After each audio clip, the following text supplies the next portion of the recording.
People love that, right? That's off. What's going on, guys? How's it going? Aaron and I are back I am at it back, again. people. I don't even know where my pick is. I thought I had the guitar pick over here. Oh, man. He's not ready, people. We're already starting off. Not ready.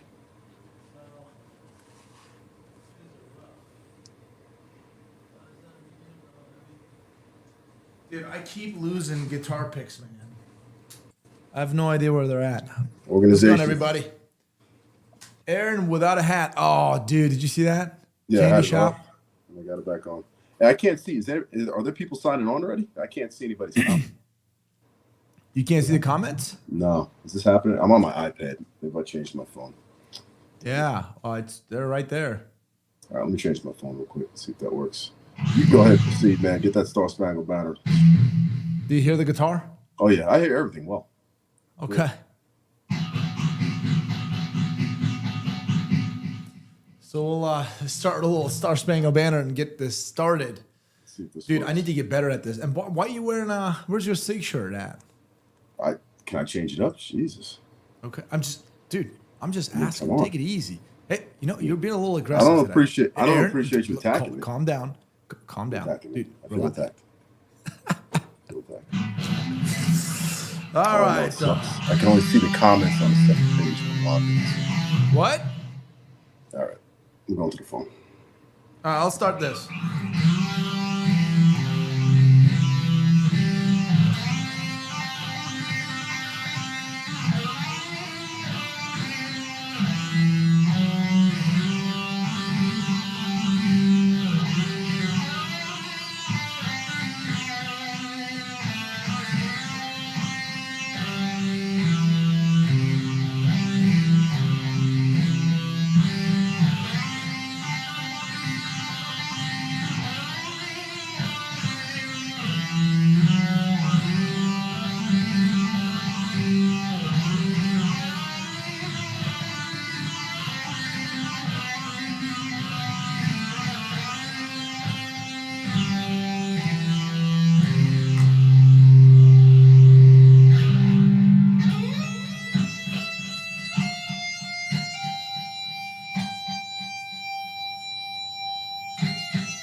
Welcome back to the stream, guys. I hope everybody's doing great. I wanted to start with this beautiful Star Spangled Banner for living in this free country, man. The best country on earth.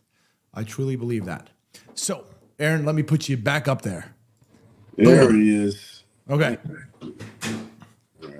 Good evening, General Lee, J5, Austin, Jose, Allen, Dan, the Prone Ranger. Dude, you guys are awesome, man. Good having you guys here again. About 600 people on my end. I see that many people. Who said that's the Chile flag? Yeah, definitely. Do what? Somebody put up a Chile flag. That's not a Chile flag. Somebody what? Somebody said that's a Chile flag. That's a Chile flag. I think we went Texas on that one. Dude, here's the deal with me. I have my days where I freaking play this song so well. And then I have my days like this where I only made one little mistake, hit a little string. Generally don't do that, but hey, I got people watching me. I get nervous. He does. We know this, people. We've seen the videos. Yeah. Seen the videos. Yeah. So what's up, Kai? What's going on? Donald J is out in North Carolina, is he not? He's right around. He's here right now. When I was coming back up, there was some traffic. Nice. So Donald J. Trump is here. Yeah, I heard. The Prone Ranger, it sounded great, Kai. Thanks, man. Appreciate it. Hey, Aaron, let me ask you this. Are you able to put anybody's chat on the screen, or do I still have to do it again? Let's try. Let's test it out. You just got to click on it. Yeah, let's just see. Let's pick one. All right, here we go. That's a good one. Just click. Yeah, it's not allowing it. Yeah, it doesn't allow me to do it again. I don't know how. You have to give me access somehow. Let me see. Pre-recorded. Nope. I can't change anything. Maybe after this, I can maybe add you. You know what I'm saying? Yeah, maybe do it that way. Yeah, guest. Let me see. Guest. Play a sound when a guest enter. Nope. No band guest. Green room. Nope. Hey, we'll figure that out later. Yep. All right. So what's going on, guys? How's everybody? What's going on, guys? Thanks for having me back. What's up, Bob? This thing. I see Crunchy Taco starting his BS already. I love it. Wait, Crunchy Taco is already here talking shit? I love it. He's already asking if we bullied you into changing your name back. Yes, we did bully him. It wasn't just me. There was several people. We put him in a corner, and we definitely got him to change it back. So, yes, it was our fault. I'm going to have to. I thought I could hear you, but... You can't hear me? I mean, I can hear you. It's just I figured I could hear you without putting these stupid headphones on, but now I can hear you fully. Fully better. Guys, can you hear me? 5x5? You're good to go. Your mom. Nice. Jesus. Let me see. That's you texting me. Okay, good to go. Starting up with the questions about the crook already. They shot him with a 308, right? 308, yeah, SR-25, right in the dome. Yep, he took a headshot. One shot. Dude, there's a lot of conspiracy theories out there, like, oh, you know what, some guy. Here's the deal. They say, and again, we can entertain it all, right? Somebody convinced that little guy who had mental health problems, prone to being convinced, hey, we'll take care of you, we'll give you access, don't worry about it, there won't be anybody there, right. Yada, yada. Dude, if that was the case, here's my thinking. I'm not saying that didn't happen, okay? I'm just saying I don't believe that happened. If that was the case, then they would have guaranteed. They wouldn't have just given him a stupid EOTech. Maybe they would have given him a better system. I don't know. I don't know about that. I think they wouldn't fully lace him up to make him look like somebody was assisting him in that. At least give him an LPVO, something. No, an I don't EOTech. think so, man. Yeah, I think that's just the common nature of we think we know what we're doing type of thing, and let's put an EOTech on it because that's what everybody says to do. I don't know. At least put a magnifier on it. Yeah, I would say that. I think that's a more common sense thing, but I don't think they wanted to make it seem as if he knew anything about what he was doing. I mean, not giving him any props in any way whatsoever, but he did reach out there and put the rounds in an area, even if he wasn't really seeing too much of what he was seeing. No, he did it for an amateur 20-year-old. He did a great job. Because even when you watch that Grand Thumb video when he tried to reenact the whole thing, even he said with EOTech he couldn't see out there at that distance. With a regular red dot. Dude, I shoot like we shoot. Right. We shoot at our 100, 110, right around there. We need to step back with EOTech all the time. I'm not saying that's I said that's an easy shot, but this is the context I'm trying to give, right? Yeah. I'm not saying it's an easy shot at EOTech, whatever, but 120 meters, 120 yards with an AR-15 16-inch barrel is an easy shot. Yeah. When you know what you're doing, it's just is an easy shot. Okay. Your target is moving, semi-moving. His head is moving. His body slightly moves, but he's not really walking around, right? Yeah. So I've always stuck to this story. I don't think it's an inside job as in this dude was like the deep state made this guy do this. Personally. And the reason I don't believe that, I've been saying this day one, I'm still staying behind it unless I see some evidence, right? Trump would have been dead, in my opinion, if this was an inside job.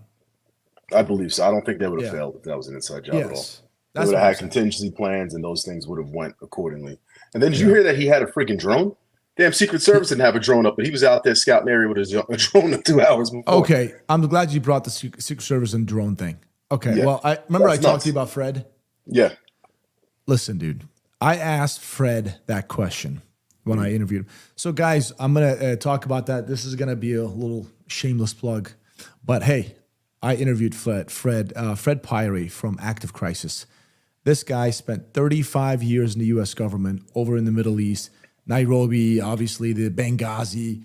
He has done, what was that Secretary of State's name? I forget. He was the head security special agent in charge from diplomatic security services. With Bill Clinton, he was on. He would fly on Air Force One, like big guy. Yeah, right? so I've done some red team work with Fred also, and the guys over Active Crisis. I could definitely co-sign for everything Kai is saying. Okay, so I gotta show this to you guys. All right, anybody who's watching this right now, and I have to show this to you guys. This is, I mean, it's my channel, but let me go right here.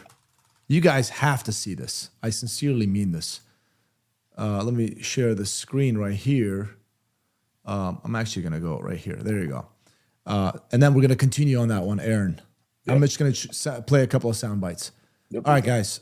This is my new YouTube channel. I just do a little political stuff. Obviously, like police body cam, shooting type stuff, critical incident stuff, whatever. Nothing that really classic firearms does, so it's not a competitor.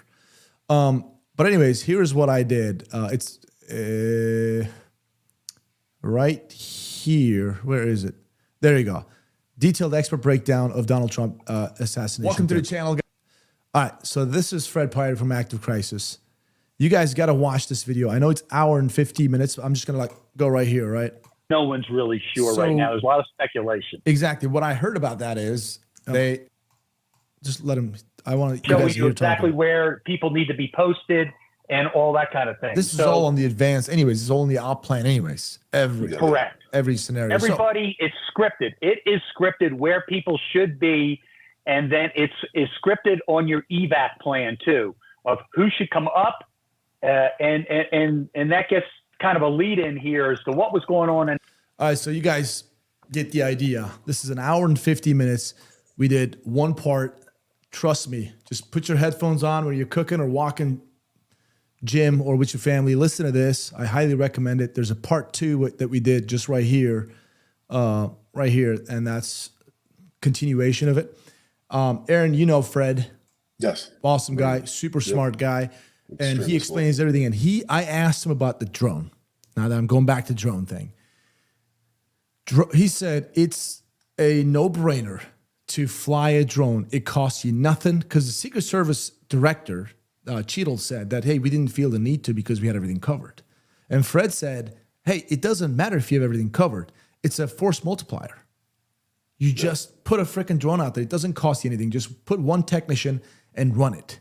And this dude, the shooter, had I guess two drone surveillance, two different times. And Secret Service did none. Yeah, that's nuts, man. That's nuts.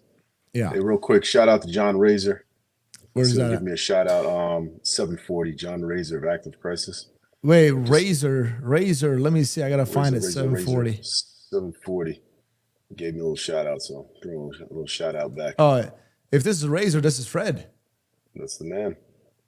That is the man. Wow. If this is Fred. I believe that is him. Oh, Razor from Active Crisis right here. Dude, see, guys, we're talking about Fred, and he just tunes in. I did tell him that I was going to be live streaming today, so he's here. So shout out to Fred. Definitely check him out. Real quick, Kaya, too, I got to cover something. Let's get it out of the way. Yeah, so my buddy over at San Jose PD out in California, he's part of the special victims unit. He's actually, I'll tell you that story at some point later, maybe in a podcast.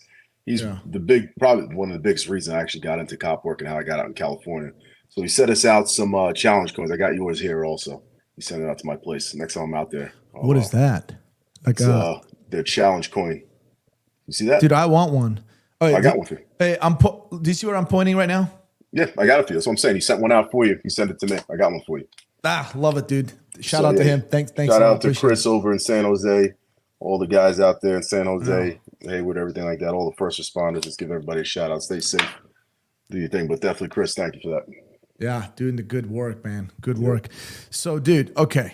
Guys, we've got multiple things to talk about today with Aaron on this live stream. And the topics are, and I'm sure we're going to sidetrack a lot too, definitely want to talk about some of the Donald Trump assassination attempt stuff, kind of like talk about some additional information. And then Obviously, we have an Illinois police officer or deputy shot and killed a woman. He got charged with murder. You see that, right? Jesus Okay, there's that. I actually, another shameless plug. It's right here. I did a full breakdown on it. It is literally right here. Just 19 hours ago, a cop arrested for murder. If you guys want to check it out, my analysis of it, check it out. It's a bad situation. It looks bad. It looks bad. And then we will talk about, obviously, they want to ban AR-15s now because of the whole Donald Trump thing. It's another thing again. Stop. There's that. And let's talk about some of the Joe Biden resigning and then Kamala Harris and all that stuff. Just let's talk about that. So which one do you want to start with? Dude, you want us to start off with the Joe Biden thing since you called that a couple weeks ago? Kaya actually I mean, a lot of people foreshadowed this whole thing, but go ahead. Kaya's been stuck on that. We've been putting our bets on it, and that was his number one bet, and it all came true almost to the hour of what Kaya said it was going to be. So. Dude, I said by Sunday. Yeah. By Sunday. Yep. Dude, it was so apparent. It was crazy. There's no way. I'm just curious to see what the hell is going to happen now with Miss Kamala Harris and how this is going to play out. I mean, I don't want to get too political here. I do not foreshadow her being the president of the United States. No way. In any way possible. But I don't see that happening. Hey, that's exactly what they said about Donald Trump. They said that's there's no exactly way. what I was about to say next. And we have said this before and woke up the next morning and Donald Trump was the president. So, I mean, I cannot see her as a president. I cannot. There's nothing I can think in my head that makes her credible to be a president. I don't care if she's black. I don't care if she's a woman. She is not a presidential material. No. I would not follow that woman into a fire. I'm sorry. I know there's a group of individuals that can't see the elbow from their asshole, but I mean, I just don't know, man. I don't know what they're trying to do. She's so fake. And by the way, she's extremely left. If you think Joe Biden is progressive, no, Joe Biden is a right-wing guy compared to Kamala Harris. Kamala Harris is extremely progressive. She doesn't believe in fracking. She doesn't want to drill. She wants to ban gasoline cars. She wants to get rid of freaking guns everywhere. She is insane. Oh, illegal immigration. She thinks that it is completely okay, and she should not. They should not be held in. Yeah, everybody, come on in. It is what it is. I just can't see her as a leader of a country or anything. Okay, so let's. If Candy Shop is the Candy Shop is right here. All right. Okay. So the Candy Shop. He and I have been talking on Instagram. So I say Kamala Harris, because Candy Shop and some folks are saying this too, that there's no way they're going to make her the nominee. The convention is about a month away in Chicago, right? Yeah. Dude, okay, Chuck Schumer, Nancy Pelosi, Joe Biden, some other folks are openly endorsing her right now. I don't think they would endorse her if they didn't pick her. I think this is a big head fake. I think it's a big head fake. You think something else is going to come out? I think it's look, gotcha. It's some random. I don't know. I told you what my thought process on this is, and you guys can call me whatever the hell you want. Well, I don't think there's going to be an election, dude. I think the election, something's going to happen, and there will not be an election. That is my thought process on it. What do you guys think? Do you think there's going to be an election? I don't think there's going to be an election, man. I think they are going to do something. I don't know what the hell it is. I don't think there's going to be an election, dude. I think that's the only way, especially right now, you stop Donald Trump from getting in that office. Dude, Donald Trump's on a train, man, and you cannot stop that train right now. That train is full head of steam. Yeah. You know what? See, Justin says right there, I think it's going to be Mike Obama. So obviously, Michelle Obama, right? So here's my thinking. That, honestly, I could kind of see that. Like at the convention, boom, she comes out, you know what? It's for the country. I'm doing this. Yeah, there's nothing I've seen her do for the country. Well, she's got the Obama's popularity. And dude, was it Prone Ranger? Go to Prone Ranger's comment at 748. She hates the police. Let me see. 748. Oh, right here. Yeah, this is Kamala. It's funny she hates the police, but she's locked up more people than, I mean, myself, Kai, and probably everybody in North Carolina. She was an OG, not OG. Yeah, she was an OG. She was in California. Attorney. Yep, attorney general out there. Yeah. So no, I say attorney general, not attorney general. Yeah, state's attorney. Yes. District attorney, state's attorney, yeah. Yes, out in California. She did a lot of locking up of individuals that she they're now saying shouldn't have been locked up. Don't even get me started on that shit. She locked up more black people than anybody else in that county or in that area. The whole state. State, yeah. So you know what? Hey, it's not even that. It's not what gets me. Like with Hillary, I knew she was fake. Yeah. I knew she was fake. Kamala is the same way. She's just fake. I really don't want to play politics here, Republicans, Democrats. She's just fake. Like when Tulsi Gabbard was a Democratic nominee, I was like, dude, I'm telling you on this election, I'm going to vote for this woman. That's how much I liked her. I thought she was genuine. For me, that genuinity is extremely important. Authenticity is extremely important. I just don't see that with Kamala Harris. She's just fake. There's that. And look at her background. Where does she really come from? You know, if you Google Kamala Harris's history, she's got some things that are questionable to me of where she came from and how she got to that position. I mean, I understand it's hard as a woman sometimes to get in certain places, but promotion pads. Promotion. She had the 100%. 100%. There was definitely some promotion pads. I think there was 100% promotion pads, man. Oh, no disrespect, ladies. Yes, and again, no disrespect, but if there Josh are is watching, some people that do it. Josh has promotion pads. Oh, Josh, yeah, he has to do something, dude. You got that There's warm no oil. What is this? Delta Papa, $5. Why did the first 3 rounds sound completely different from the next 5 rounds? Listen to it. I don't really think. I don't think. Okay, hey, you know what? Okay, good point. Let me get this thing going. I'm not gonna play. I'm not gonna give it to the screen. I'm just gonna listen to it so we don't get any problems from YouTube. You know, but because I did hear that if I do play videos like that on live stream, that YouTube will cause problems. Unfortunately, Amazing. Yeah. But I'm gonna have the sound. All right. So Trump shooting. What is that about? Hold on. Oh, that is switch account to my premium one. Wait a minute, dude. No, these are all freaking news agencies talking.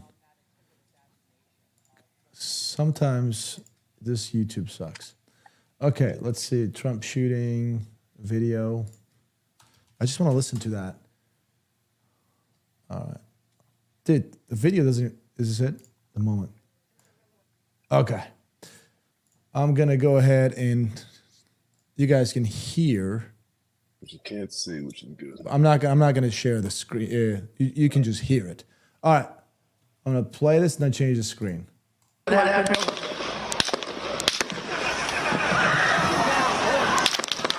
Nope, same. Same. Yeah. So I'm just Then going you to hear the difference of the counter snipers. Yeah. So check it out. Right here, we're going to watch this again. Take a look at what happened.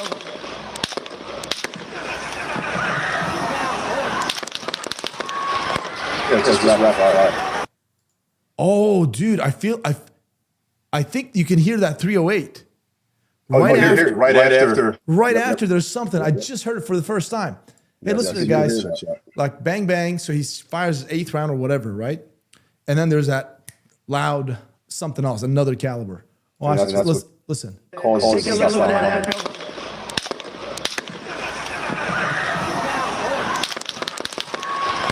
Ooh, that's it. That one shot 308. Slap inside of his head. Yep. That's wow. Okay. So Delta Papa, thanks a lot for the contribution, but it looks like they're all the same. Or sounds like. All right, let's shut this thing down. Somebody made a comment just now. I don't know if he's BSing or not. Who the hell was it just now? Said there's Russian fighter jets over Alaska. Said that. Dude, no. Okay. What the hell is that? Are we starting up dude, trust me. Hold on. I mean, they always push the limits. I get that, but they're not over Alaska. They're not. Do you understand the diplomatic crisis that would create? Yes, I'm 100% sure. No. Russian. No, it doesn't. Let me see it says Alaska. I'm watching Fox News right now. There's nothing that's saying there's. Oh, they just come face to face like they always do. Yeah, it's one of those things. Yeah. Let me see. Like they had their warships right outside Florida, Cuba, whatever, south of Florida. But when they were doing a training exercise. Wait. Oh, I see what's happening here. It says NORAD, NORAD, detects, tracks, and intercepts Russian and PRC aircraft operating in Alaska. Okay, this is some under the covers stuff. Looks like, it's like spy stuff. Gotcha. That's what it is. They're not openly doing it. They're just getting busted, basically. Gotcha. And this shit happens all the time. Got it. All right, moving on. What else we got here? So what else have you heard about the Trump shooting?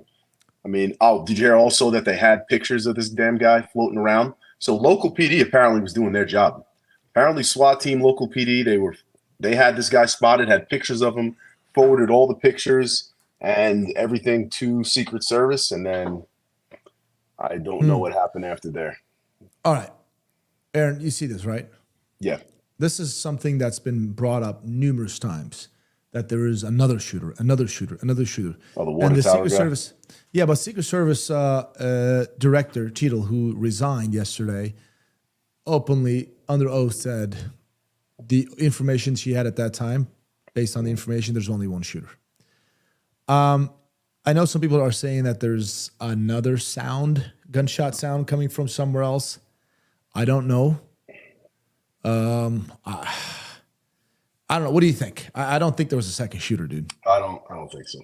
All the rounds that were, unless there was a second shooter right by his side that nobody's talking about, because all those rounds are coming from the same direction. Same way, yeah.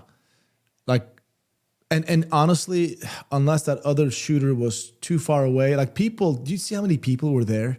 People just would have spotted somebody. There would be something on the internet. It's 2024. Yeah, I mean. Yeah, so I don't think so. I don't think another shooter at all, honestly. Dude, you know what was, I was talking to Fred, and again, anybody who's coming to this stream new, like you guys, first of all, welcome, obviously. Definitely check out my interview with Fred from Active Crisis on my YouTube channel. Guys, he explains a lot of things. So did you know Secret Service did not allow the local PD in their command center? Yes, in their briefing also. Not the briefing, but their workup before the deployment. Apparently they didn't have a whole workup before, and local PD was not involved in that, is what they were saying. I saw that. Exactly, which is crazy. Absolutely insane. You work together hand in hand, and local PD has a briefing in the morning on their own, and you're not present there. And then in your command center, you don't allow the local PD. Now I asked Fred this. I said, Fred, why do you think the Secret Service did not allow it? And Fred openly said, ego. Yeah. Ego. Yeah. Dude, I'm telling you, there's no need not to. It was a dick measuring contest when it shouldn't have been. That's the problem. It wasn't. And then mind you, if they would actually listen to him, they would have been able to nip this shit in the ass how long ago before that kid even got anywhere close to putting a rifle anywhere in the direction of Trump. But no, I agree. I also think there's other factors that aren't being spoken about right now that will never be spoken about that'll paint a clearer picture. But I mean, all in all, looks like the Secret Service fucked up, and they're going to fall on the sword for that one. And the scapegoat on this one is going to be old Madame who resigned. She's going to be the one to take the blame on that. She has to. Well, she had 100%. So Sean Zimmerman says, Capricaya, I agreed with you until I listened to the side view. Listen to it. Now, the side view, the sound's going to be different, right? Yes. Like, you'll hear the sonic boom, like a sonic boom, crack. It's the way sound travels, too. It's exactly a simplistic science of how sound travels. It's completely, if you actually literally, if you're on this side of it versus just, you're going to hear different. It's going to sound differently. It's like standing next to a plane at the airport, listen to the left side, right side, stand underneath it. It's going to sound different in a bunch of different directions. Exactly. And also, depending on where you're at, it could be bouncing off a certain building coming back at you versus not. Like, it really is, the gunshots sound different depending on where you're at. Yeah. So, Sean, what do you think about what I just said or what we just said? Let's see what else. I'm going to try to, let's kind of address some of these Trump stuff and then we'll move on. Yeah. I think most of it is just the drone scenario. Hard to believe. It was a 308. It wasn't a 300 Winchester, guys. It was confirmed it was a 308 round that dropped him. Yeah, 300 Win Mag was the guys that we saw in the photos, all those two snipers with the Accuracy International chassis Remington 700 platform sniper rifles. Yeah. Those guys were equipped with, obviously, they were chambered in 300 Win Mag, but they didn't fire. off camera at 3:08 from Knight's Armament SR-25 fired the kill shot. Yep. Let's see what else. What else is out there? Oh, so okay. There was somebody, I missed it. There was somebody talking about the FBI headquarters in Washington D.C. Somebody who visited Crook's house numerous times. I think as the Observer Project on Twitter, they were able to do some data mapping of cell phone tower stuff, and they were able to link somebody numerous times visiting Crook's house, also visiting the FBI building or near the FBI building headquarters in Washington, D.C. Gotcha. There's also that. Candy Shop, I appreciate it. I'm on point with that Q fix these days. Let's see what Candy Shop. With the Q fix? Yeah, man, I was on point with that Q fix. Yeah. Yeah, Candy Shop. We were talking about that, the FBI building thing. Dude, I just don't think they... I mean, I can't talk about some of the stuff, obviously. But, dude, somebody who's behind a big shit like this, if somebody is, they're not going to be that amateur on hiding their tracks, because that's one of the easiest things to do. Hey, go to 8 p.m. Bill William Buttlicker. Buttlicker. Yes, Okay. William Buttlicker at 8 p.m. From the report that it came, this was what it was put out. Audio forensic analysis indicates there were 11 shots fired in under 16 seconds. But I got to say something. I really want to comment on that. And I'm not saying I'm accurate on this. When you fire a gun, if it bounces off a building, it sounds like 2 fucking shots. I've seen that happen in person, in real life, during a real life gunfight. Like it just bounces off. I don't know. It did over there. Just I would take it with a grain of salt. What do you think? All right, so I'm going to tell you this, Kai. I'm going to read something for you guys, and this is from Mr. Buttlicker. I'll tell you who this is later, because you know who this is. Audio forensic. Yes, you know exactly. It's audio forensic analysis indicates there were 11 shots fired in under 16 seconds. 8 shots from the same firearm were fired in the first 5.4 seconds. 2 more shots occurred at the 5.8 and 5.9 second marks. The audio differs between the two, suggesting they were fired from the second and third firearm, not confirmed. A final audible shot occurred at the 15.8 second mark and matches the sound of the second firearm, again, not confirmed. The takeaway of the unreliable precursory analysis suggests that there were 3 shooters, with at least 1 being a suspect and at least 1 being law enforcement. Of note, reports relayed by lawmakers and media of the investigators' accounts claim the final shot came 26 seconds after the shooting began. So, I mean, Buttlicker sounds like a smart guy. Yeah, I don't know, man. Buttlicker, he's a little weird to me sometimes. I don't know. He's a Buttlicker. Weird. He's nothing wrong with that. Thank you for that information, Buttlicker. Too much to send, he says. You see that? It says too much to send. Yeah. That's why I just got a text. Go ahead and send it over, Mr. Buttlicker. But yeah, I mean, it's valid points. I mean, when you put science on it, and it makes sense that it could be one way, but again, I don't know. I don't have enough intelligence in those fields to say yay or nay. Buttlicker, he's a good kisser. Don't kiss with that dirty mouth. Now he knows who it is. You gave it up. Okay, all right, good stuff. Dude, okay, I want to entertain this freaking second shooter scenario. Go ahead, entertain it. I can't put it together in my brain to entertain it, but I want to hear the thoughts. I want to, okay. Dude, it's so easy to create a conspiracy theory. I'm still going to go back to my original fucking thought. And that is this. If there was some bigger force behind this shit, Trump was dead. He was dead. They wouldn't have shit the fucking bed. Oh, Biden's talking right now. What's he talking about? What's he talking? Let's listen to him. He's on the news right now. Is that, would that be copyright shit, you think? Probably would. I don't know. Unless it's one of those public. I can't understand what he's saying. He's speaking Spanish. You know what? Yeah, I'll leave this. We'll listen to it later. We'll listen to it later. I don't think, anyways. Yeah, it's probably not worth it. Wait, you know what? Listen. Kaya, bring up the side view, bro. Listen to it. Okay. Sean, Go ahead and type in the comment section. What should I type in YouTube? Because I can't find it. Trump shooting side view. I just can't. There's so many videos. Do you have anything specific for me to look at? Because I can't find it. So maybe you can tell me, and I'll listen to it for you. It's his explanation. Will there be another attempt? What do you think, Aaron? I don't think of that. I think so. they missed. They had one shot at this, and I think they screwed it up. They may make an attempt if he wins the election. I try to go after him there, but I don't know. Dude, can Trump even trust the Secret Service right now? I don't think he really has an option, my friend. Who are you going to trust? He needs somebody to perhaps he can. Perhaps he can supplement that with his own voice. Yeah, I mean, I don't think so. I don't think that'll happen. And I don't mean Secret Service like dirty as in, oh, they're trying to kill him. I'm not saying that.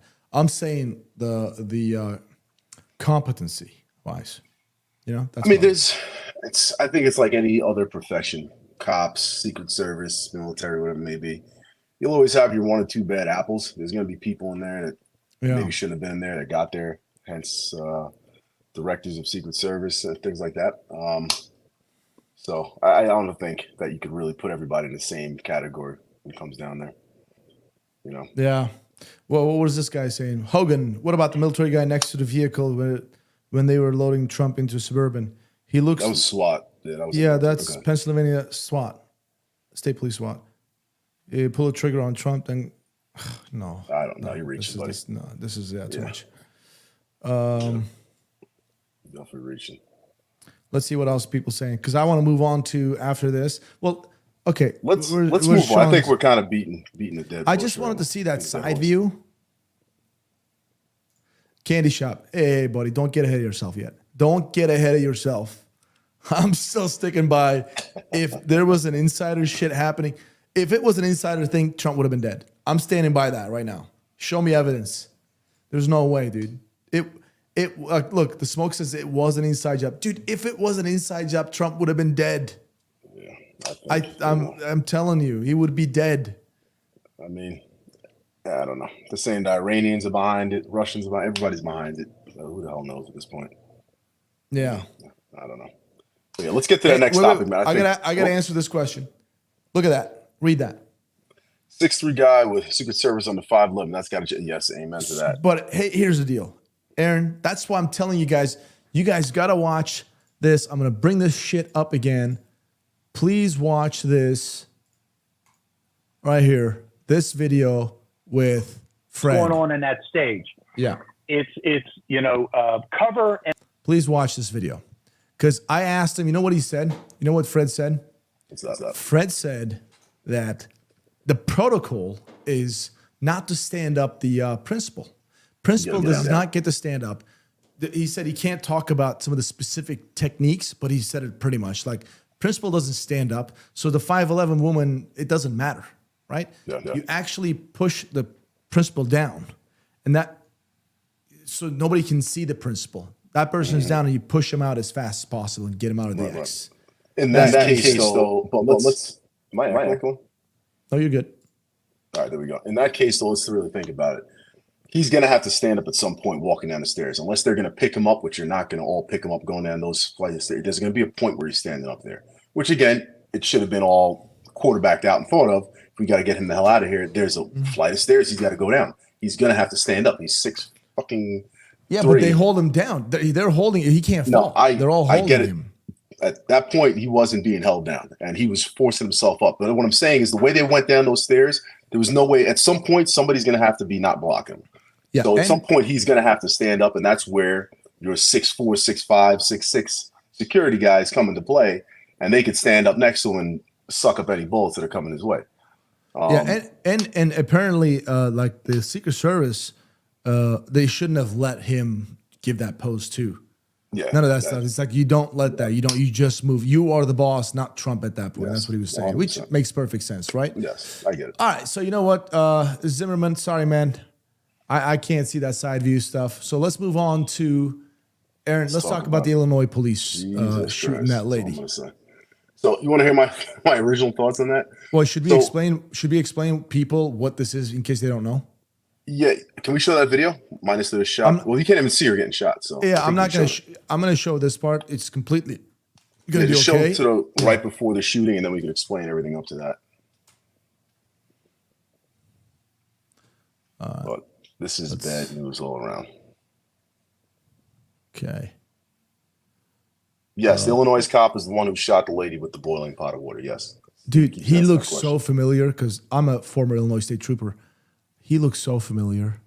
Yeah. That dude looks so. I don't know. When I saw him, I was like, man, he looks so freaking familiar. Well, he's gonna be very familiar soon, because I'm feeling they're gonna use this one as their black and white violence scenario. That's right. Well, he got charged. So here it is, guys. Here it is, guys. I'm gonna do it this way. Just read the description for that, because we can cover a lot of this. Oh, read the description? Yeah. Hold on. All right, guys, let me read this description for you guys. On July 6, 2024, at approximately 12:50 a.m., Sangamon County Sheriff's deputies responded to a 911 call in the 2800 block of Hoover Avenue. Deputies entered a home of a woman identified as 36-year-old Sonia Massey to gather information and ensure the residence was safe. While inside, a pot of hot water on the stove drew the attention of Deputy Sean Grayson. And with the police approval, Massey went to remove the pot. As another deputy was clearing the house and finding nothing dangerous, Deputy Grayson made a comment about the pot from the living room. Massey responded verbally and said, set the pot down in the kitchen counter and I'll explain the rest. And said that, you know, what are you doing? You staying away from my hot water? Whatever, something like that. And the guy's officer's like, yeah, I'm staying away from your hot water. And then she's like, I will rebuke you in the name of Jesus. And the police officer immediately gets his hand on his gun, and which you guys will see now, said, you know what? You better fucking not, something like that.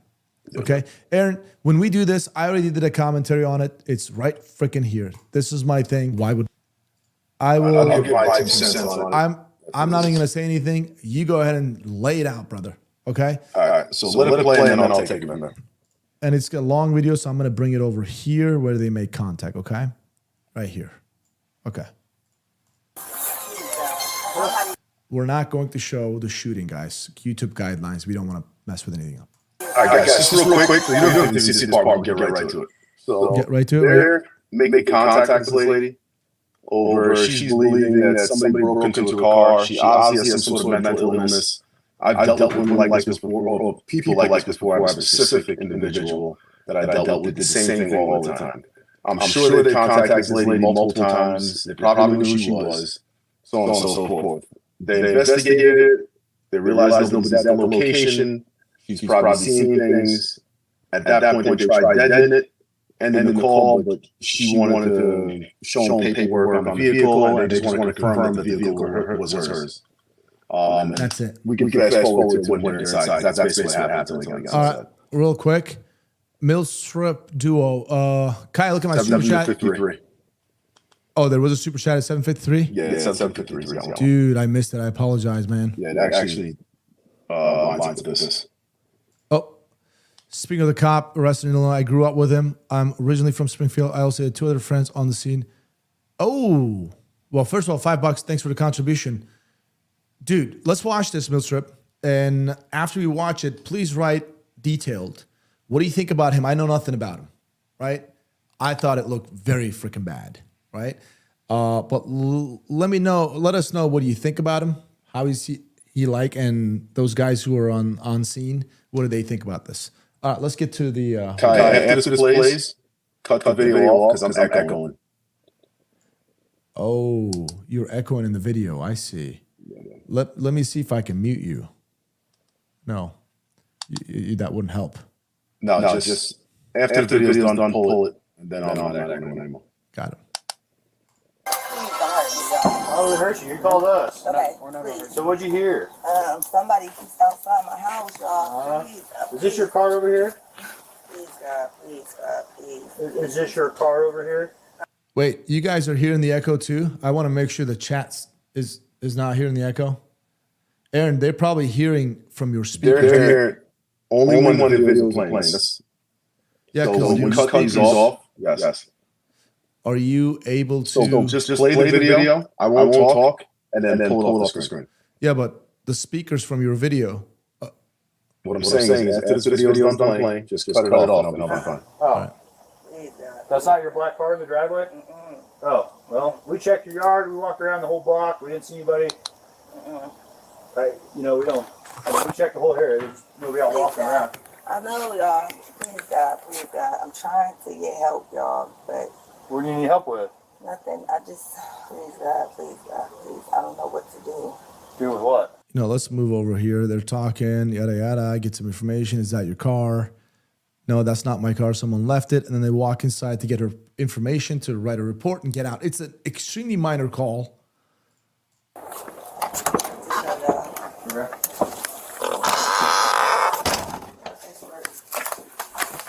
Clearly, she has mental health problems. It's apparent.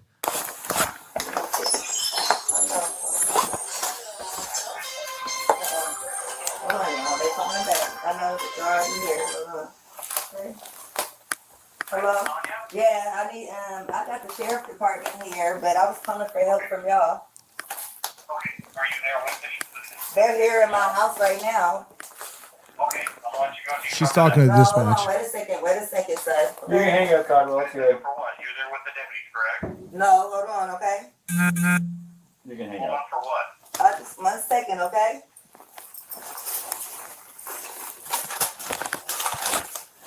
I got the paperwork to show y'all, okay? Let me show you. Okay? What's up? I got some paperwork. Can you grab that Bible, please? Yeah. Hey, I just need your name so we can get out of here. Was there any damage previous to your car? Previous, yeah, it Okay, what was was the damage? a dent, I believe.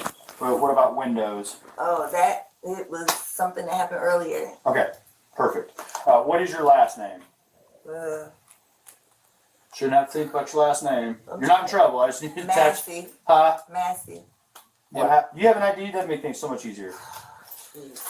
I just need just a driver's license will do, and then I'll get out of your hair.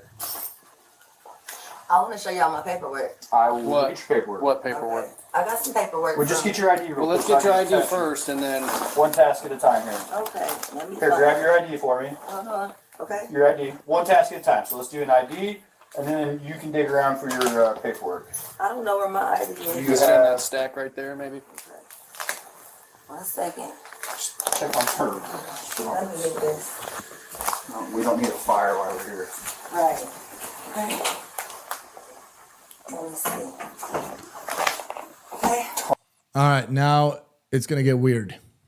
Let me post a story real quick. Story for us being on live right now. I forgot to post it on my Instagram. Aaron, I'm curious what you're gonna say. Live stream real quick. Boom. All right. So, guys, he asked her to put the pot of water down because it's boiling water, right? And Where you going? Huh? Where you going? Away from your hot steaming water. Away from- so he's laughing at her hot steaming water. Aaron, there's a detail here. Did you see? I'm asking everybody who watched this video. Did you guys see that when she said, "I'm sorry," she went down? Which let me show it to you.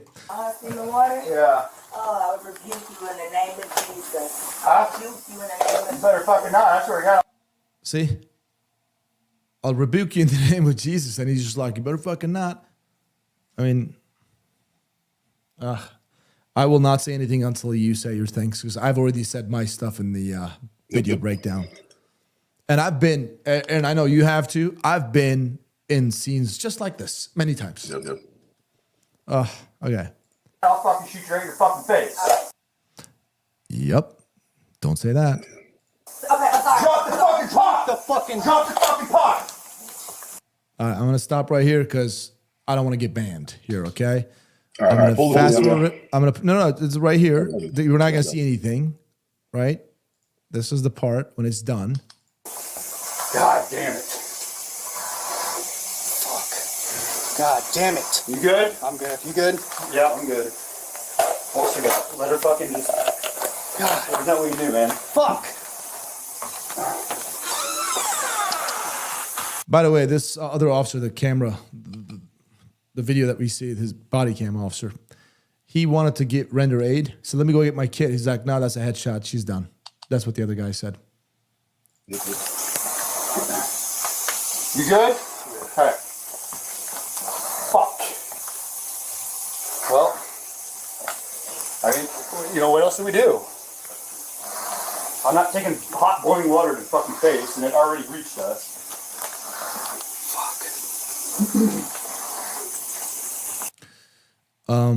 I'm gonna move on to you, Aaron. All you got to do is still render aid. Just even if the person's decapitated, just render aid, please. Okay, Aaron, go ahead. I'm gonna keep this. Oh, let me Hold hold this on. down. Go All ahead. right, perfect. All right, so I'll break it down from the front to the beginning. So, Oh, dude, I'm so sorry. I think I know why you're echoing. I'm gonna try something here because there's two Aaron Suzos down here. oh, is it because my other phone? Well, it's muted though. I have my phone muted, so you Okay. can't get any sound from it. All right, go ahead. So, all right, let's play it from the beginning. So they make contact. It's a simple investigation of whatever you want to call it. She thinks somebody's in the backyard. Nobody's there. She's clearly a 5150 at this point. Well, not clearly 51. She's probably like what we call a 5149. So whoever doesn't know what a 5150 is, I'll read it straight off the book. A 5150 is a term used in the California Welfare and Institutional Code. That's what we use in California when I worked. And it allows the involuntary psychiatric commitment of adults who are a danger to themselves or others due to mental illness. The commitment, known as 5150 hold, can last up to 72 hours. Most of the time it doesn't, unfortunately, and can be initiated by a doctor, mental health professional, police officer, and or family member. A person can be placed on 5150 hold if they're determined to be gravely disabled, meaning they're unable to provide their own basic needs. All right, so getting that out of the way. Understanding what that is. Wasn't there a song 5150? Somebody called it po. Yeah, crazy. I know music, that, crazy bro. bitch. Yeah. I love I love that. All right, Exactly got what it. that means. That's good.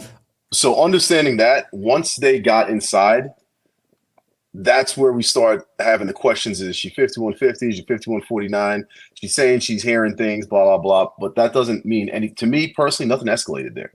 My other thing is this. So you have two cops in that room right now, all right? Two, I would say, able-minded individuals. They seem like they weren't absolute idiots. One sees the stoves on. Easily, Kai, if me and you were in that house, I don't want her getting up from there. There's a baseball bat behind me. I mean, if everybody looks in that room, I'm picking up on a couple of things that'll let me know, based off the way she's living and things that are going on in that house, she probably lives by herself. She probably has something going on up top. May not be fully screw loose, but let's just keep her sitting down.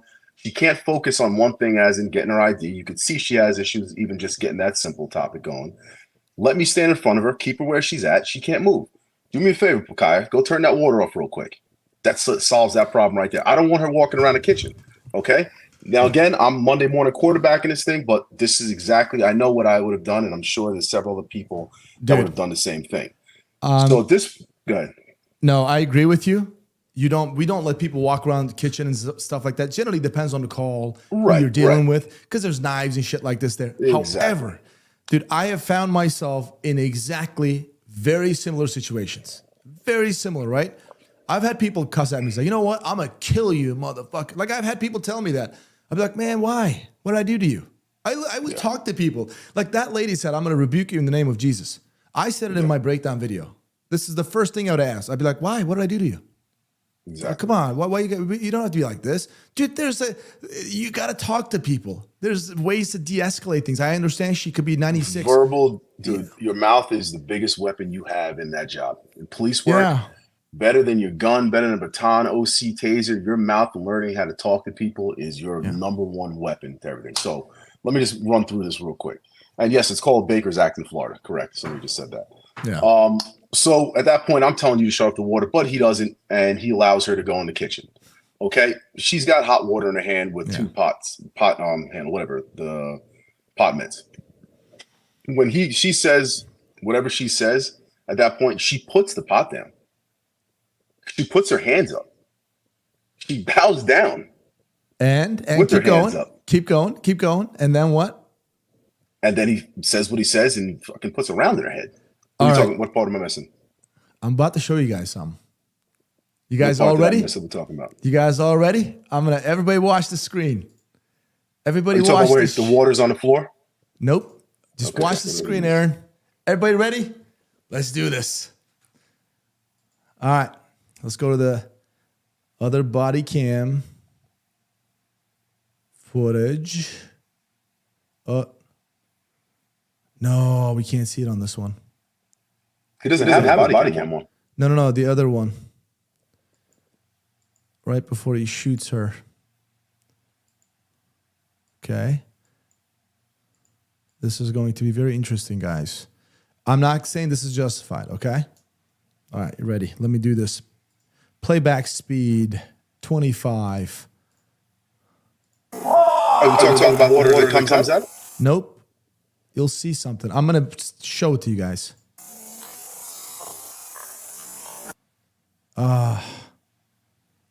Can't see it. This is the...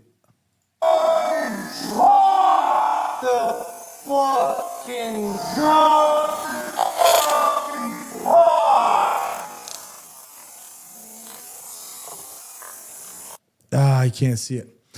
Hold on. Twitter. Should be, go on. This is my account.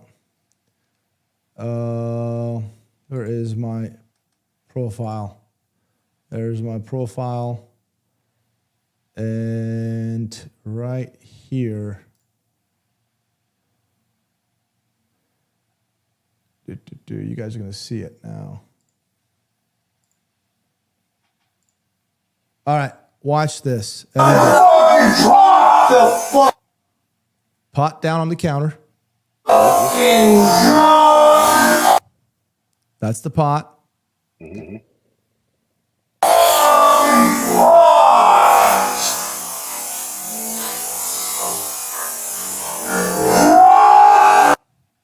That's the lady. Reaches for the pot. Okay. And throws it right at him.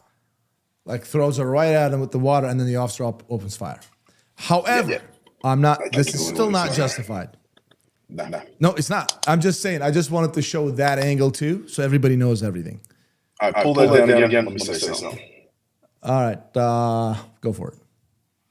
So I fully get it. That's why I saw the water was on the ground. If you look afterwards, you see the water is all the way out by his feet. She reaches and throws that in, but still not justified. There's so many other things you could have done there. Will it cause great bodily harm and or death? I wouldn't say the death part. Great bodily harm if it hits you directly in the face, eyes. Yes, it can do that. Yes. If we're talking about that now, permanent disfigurement and all that. Yeah, I mean, there's going to be a big fight on his hand, but there's too many things that could have been done, bro. And I would not. To me, that's not a lethal scenario. I'm sorry, bro. This is not justified, bro. Yes, this is not. I'm telling you, like I wanted to show that because I know some folks. It's like, well, you didn't see this. I wanted to cover that angle with you and I. Okay, that's the only reason I showed it. Not to justify anything. I'm telling you right off the gate. When that lady said, "I'll rebuke you in the name of Jesus," the guy is like, "You better fucking not." And what? What kind of a cop are you? She's that literally across way too fast. And dude, she's clearly a 96, 5150, whatever, right? She's got mental health problems. Try to talk to her. By the way, I'm not telling you what I would have done. I'm telling you what I did in those scenarios, and that was, hey, why do you want to do that to me? We're just trying to help you out here. Let me get your information. I'm getting out of your hair. All right. Hey, take it easy. We're leaving. Because at that point, police officers don't have any reason to be there anymore. They're just pretty much done, bro. They're just done. Mine is getting her ID. I mean, they're done, bro.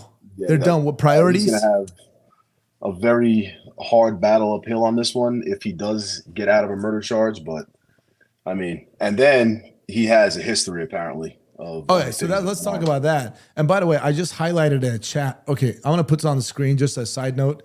Reese Tech Guitars, Kaya. Hey, I got some custom guitar builds I'd like you to check out. I'll build you a custom if you'd like.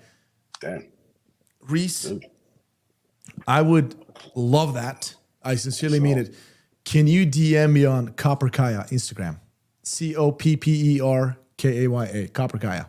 Well, it's at the bottom of the screen right here, bottom left corner. And by the way, guys, Copper Kaya is my Instagram and _Tack Daddy. Aaron's Instagram. If you guys give us a follow, you guys, we would appreciate it. And obviously, Yes, we could communicate 100%, easier yes. that way.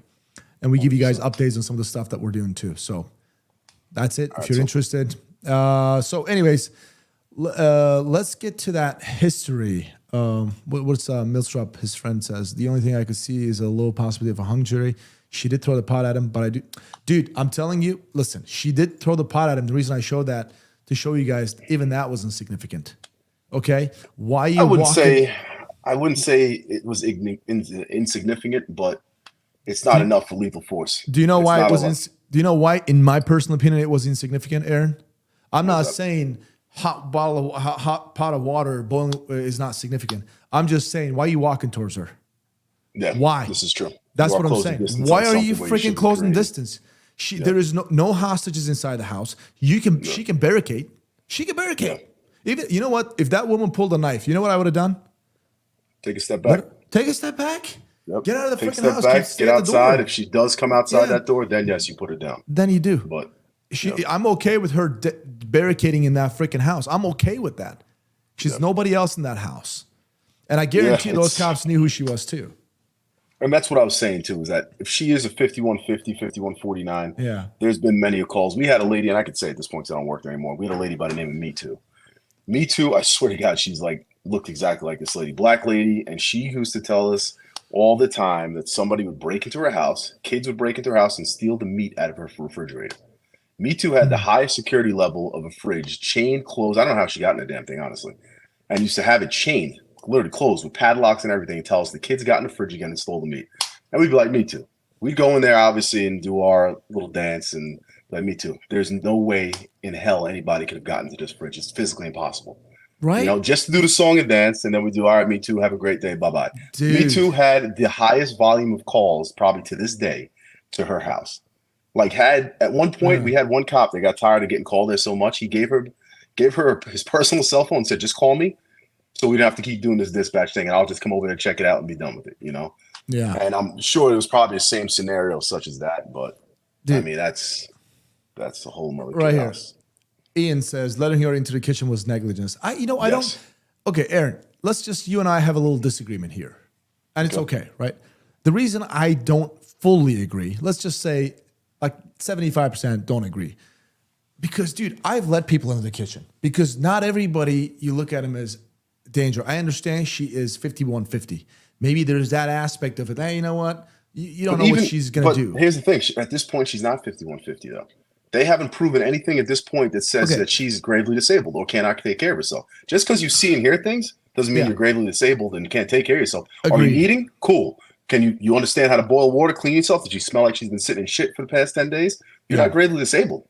You could be dirty as hell, be a hoarder, and as long as you're eating, you look healthy, then you're not 5150. Now, if you're telling me there's a voice telling me to jump off the fucking bridge, yes, you're 5150. Yeah. So I'm looking at it in this case, like she's at her own home. She called you about a suspicious person in the area.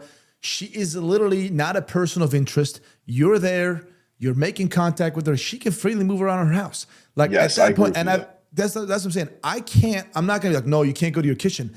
Dude, you can't treat everybody like that. I've been in so many homes, thousands of them. People move around.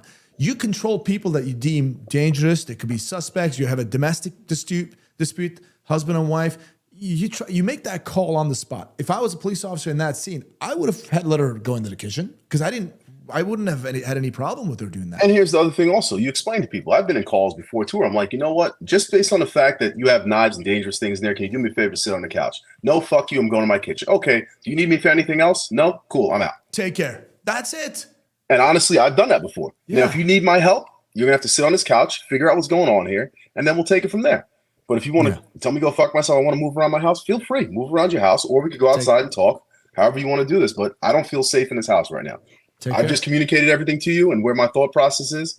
Now, if you make a move based off what I just said, then understand this is why I'm moving the way I'm moving. Yeah. Like if this woman was under arrest, if she was under arrest, she did something, and this shit happened the way it did, I think the officer would have had more legs to stand on.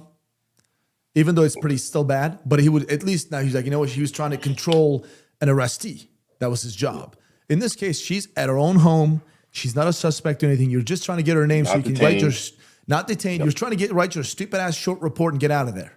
Right. And even at that point, if she told you, go fuck yourself, you're not getting my ID, cool. All right. Do you need anything else from me? I'm gone. No crime here. There's no crime here. There's no victim. Let's go.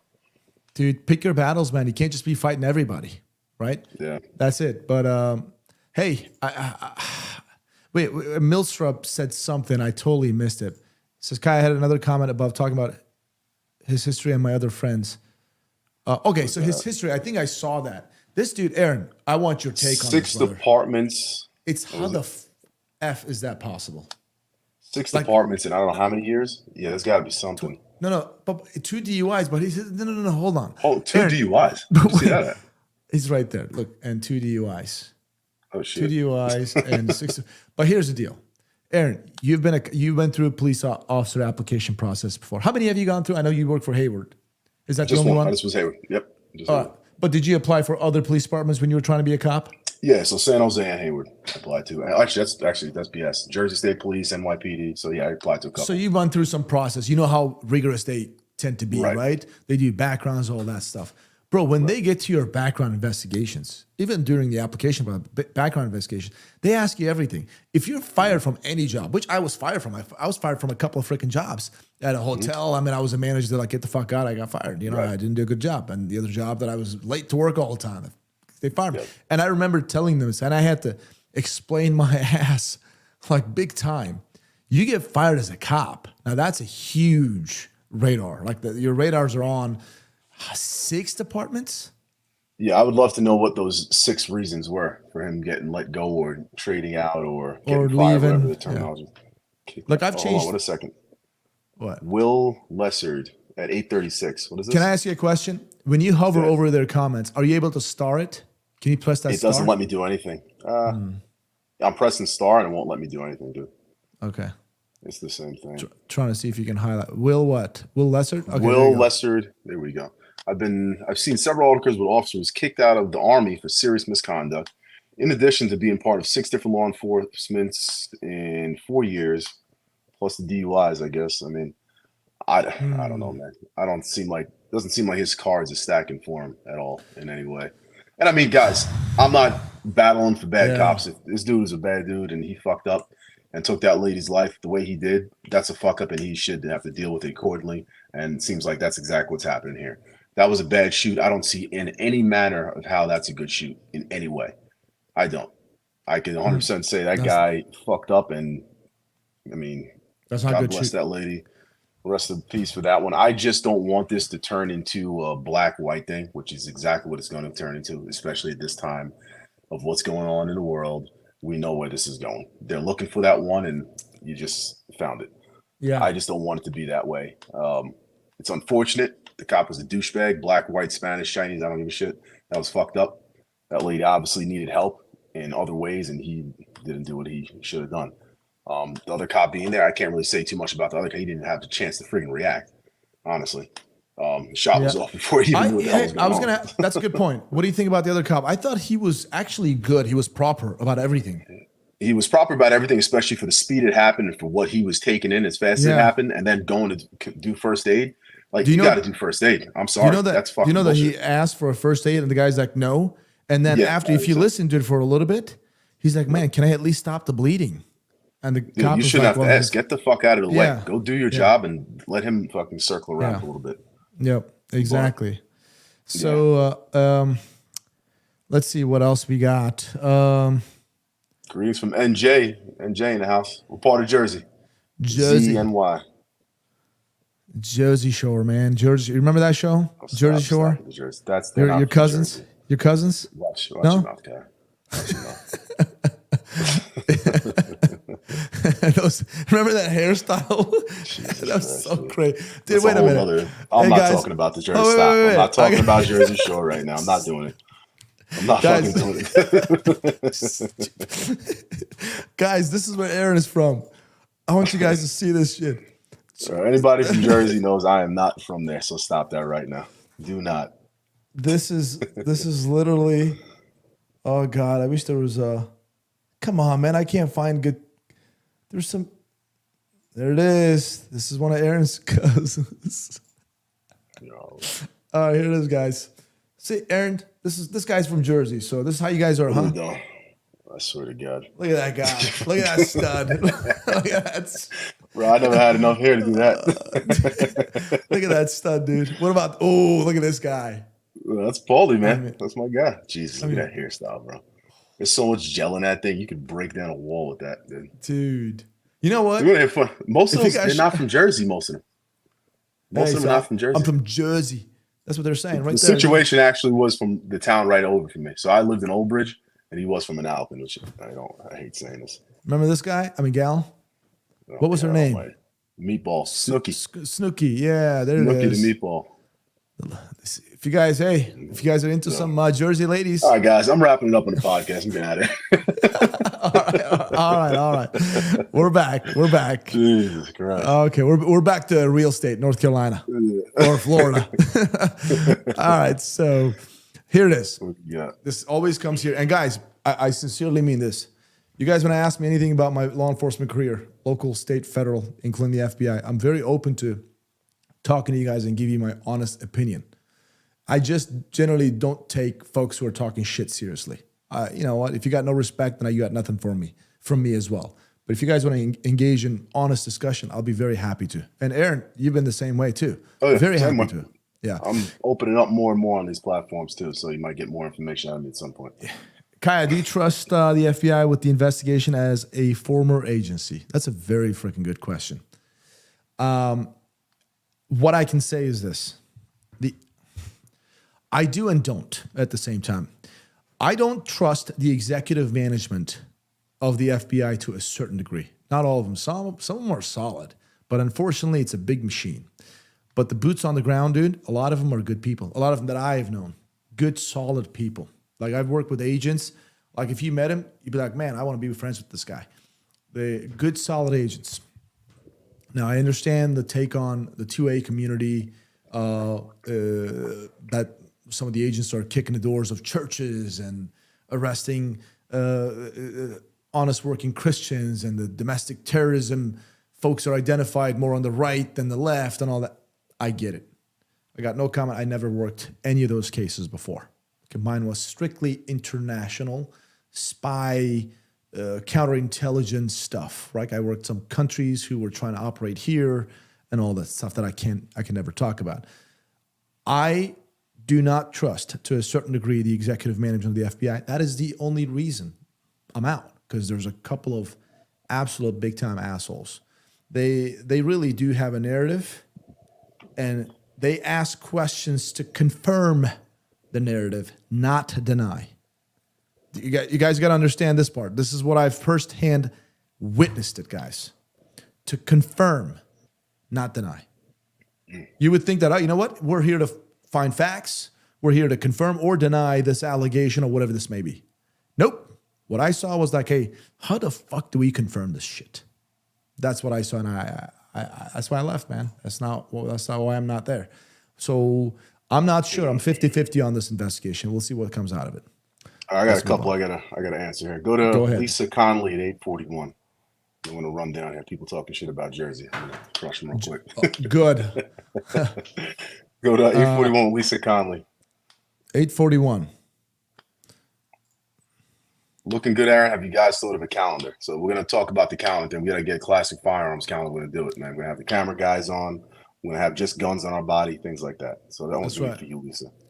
So where's my Jersey people? Are we gonna have clothes on? I was just gonna go guns and bullets, man. I don't know. I think that's what Lisa's looking for. So we're gonna give them what they want. Well, I don't know if that's Lisa.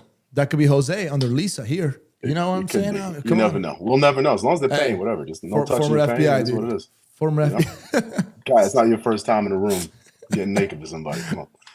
That's actually true. I've been naked in front of people before.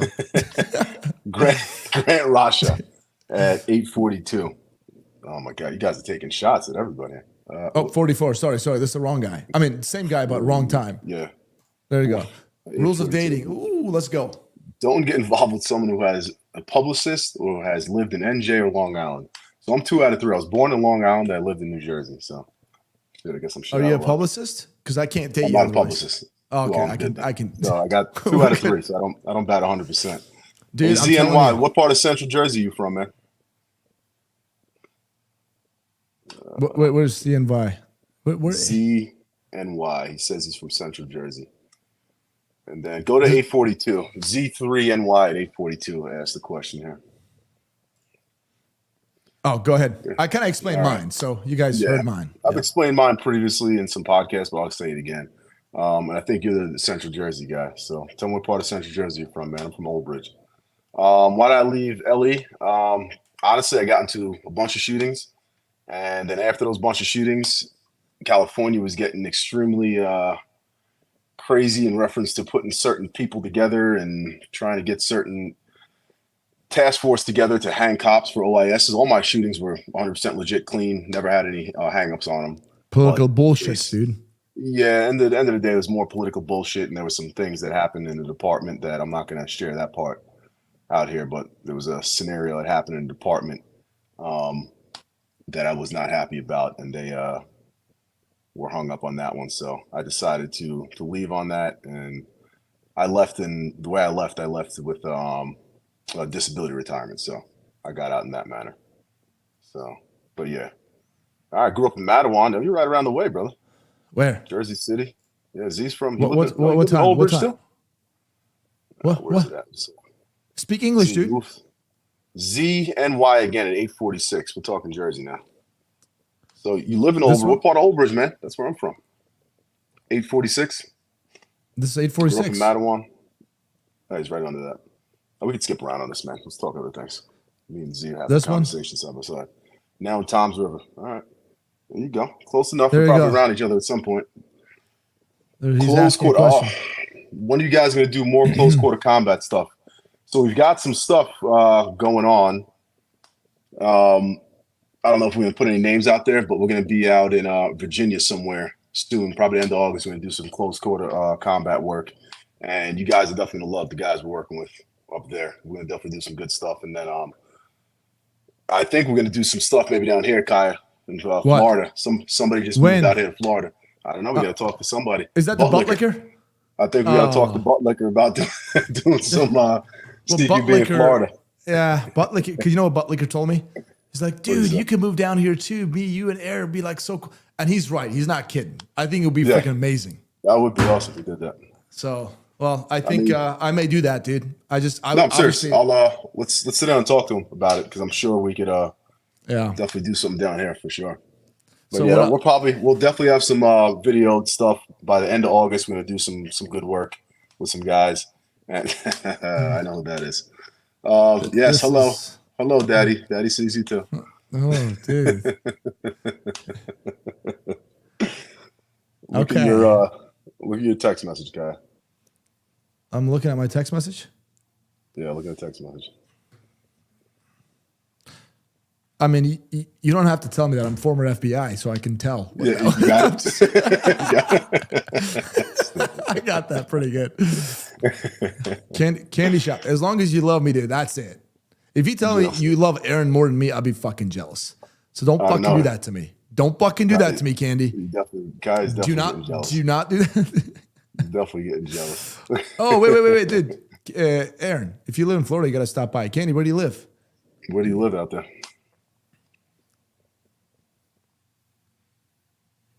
Long pause. Let's see what else we got. I'm trying to see. I'm trying to go up a little bit. Aaron does not speak Turkish. I don't even know one Turkish word, honestly. Aaron, he wishes he did. I honestly don't. I've heard you speak a couple times, and I don't. You speak Jersey. You speak Jersey.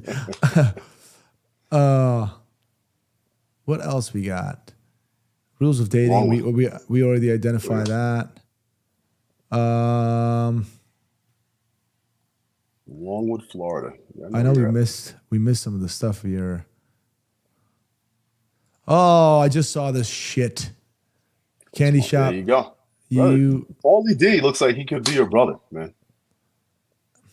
It looks like you could be a Paulie D like stand-in. Yeah. Hey, listen, man. Leave my tight shirts and gelled hair alone. Okay. All right. Guys, those are medium shirts if you guys were curious. They are not medium. They're extra large. I mean, okay, I lied. They're large, though. They're legitimately large. They're They're very large. Not even Hold close. on. Hey, Aaron, you seen this one or no?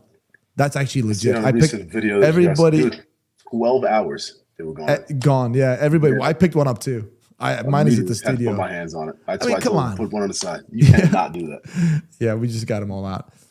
Hey, Yeah. what do you think about this? Do you think the anti-police movement push all good cops out? It pushes a lot of good cops out. I can tell you that, and it has. This is why you're seeing a lot of issues in reference to policing now and how the transition's being made. A lot of the OGs, you need those guys in policing. They transfer the knowledge down. That's like having your grandfathers and your fathers out there to transfer knowledge to the youth, because that's exactly what's happening. Is that fact that these older guys that have the knowledge of how to do policing, the city, how things work, how to give you certain tidbits on things you can't learn in a book, man. And that's honestly, when I was working, that's where I got all my knowledge from. My FTOs, thank God, they were a lot of the OGs. And dude, they used to fill me with so much information of stuff that was going on, and it helped so much. But these younger cops are coming up and they don't have that. So they're running on the street thinking they know shit. They have no life experience at 17, 18, 19, 20, 21, whatever it is they're starting at. And they're shit out of luck when they're dealing with some of these older guys that have been on the streets their whole life, you know? So yes, that is definitely what's going on. And it's an extremely bad thing when you're having sergeants that are 23, 24 years old that have never been in any critical incidents. You can't operate a team that old. You don't know shit, you know? And then you have older guys that may be around there that you're going to be in charge of. I'm sorry, man. It doesn't work like that. And I'm talking to guys that are still working, and that's a big problem. They have this tombstone courage. They're absolutely idiots. And I mean, it's just ridiculous. They're getting themselves killed on that. Do you want to get back in, Aaron? Do you ever think about it? I've had this conversation before. Honestly, I miss the team camaraderie. I don't miss the BS of cop work. I miss the team camaraderie. Yeah. That is the biggest part that I miss to all this, is being around the guys and the girls, obviously, that are there also, and just going in. You have that the team. I come from a team environment of things, from football, wrestling, track and field. I mean, SWAT team, and then end of the day, you guys are like a big family. You know, I mean, we're missing Christmases together. You're missing Thanksgivings together. Unfortunately, you're going to funerals together. You're going to going to critical incidents and sitting there talking about the shit. You know, I mean, the stuff that you deal with, majority of the time, I'm sorry to say, majority of spouses don't understand it. So who gets to speak about it? You sit there and you speak with the boys. You speak with people that have been involved in it. You know, that's the downside of it. And it's hard to put it on your family that way. But that's the part that you miss the most. You know, at least I can speak for myself. That's the part that I miss the most. No, you literally spoke for me too, dude. People ask me, hey, do you want to go back? Like, of course, we can go back if you wanted to. There's plenty of departments we get in like that, right? Yeah. I have told myself when I was back in Quantico, I said, guys, after the Bureau, if Bureau ever doesn't work out for me, I'm done with law enforcement for good. I've pledged to it, right? Not because I dislike law enforcement, but I just had enough, dude. Like, I miss the camaraderie tremendously.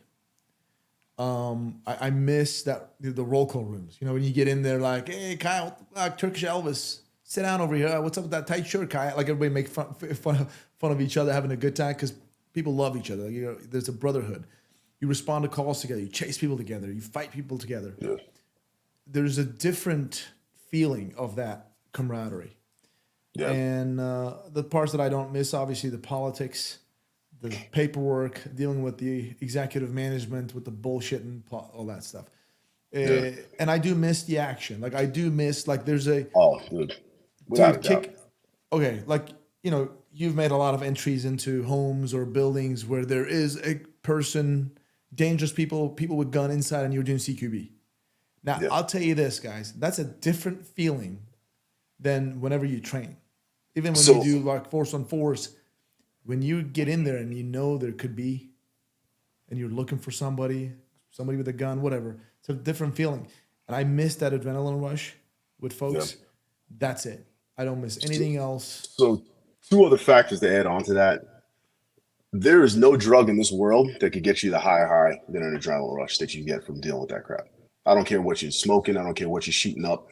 the adrenaline hit that you get from, and it's going to sound bad when I say that, but hunting a human being down that you're looking for, a murder suspect, whoever it may be, and knowing that you're literally on the brink of catching them or dying, you're literally tiptoeing the line. One movement, you're dead. We're One looking for him. movement, He's you're not. running. Yes. He's hiding. There is no high better than that.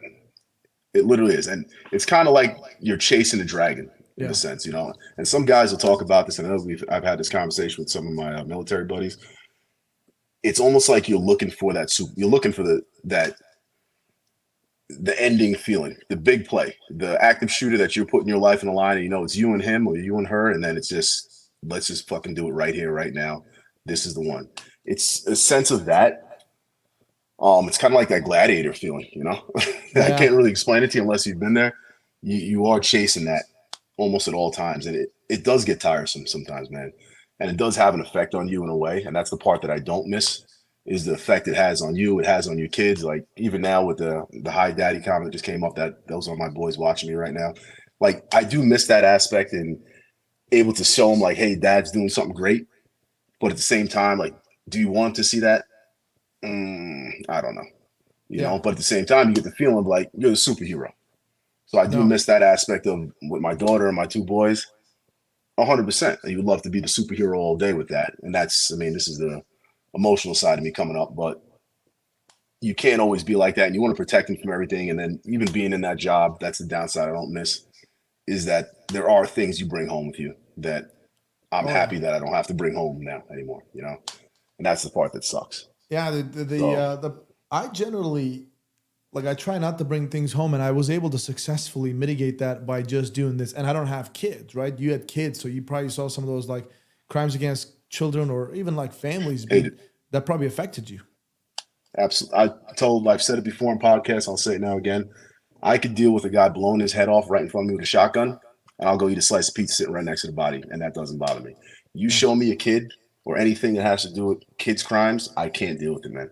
I cannot see it, think about it. When I think about it, I can't be impartial. There's been times where I've almost had to pull myself away from things because impartial feeling is not going to be there anymore. You know, it's not like, okay, I'm going to put handcuff. No, I want to put your head inside the dog's mouth and watch him chew. I mean, as violent as that may sound, I apologize, but when you guys sit here and do the job enough, you will see things and hear things that will make you just turn into a different person. Like it's not just. So there's some sick and evil people out there.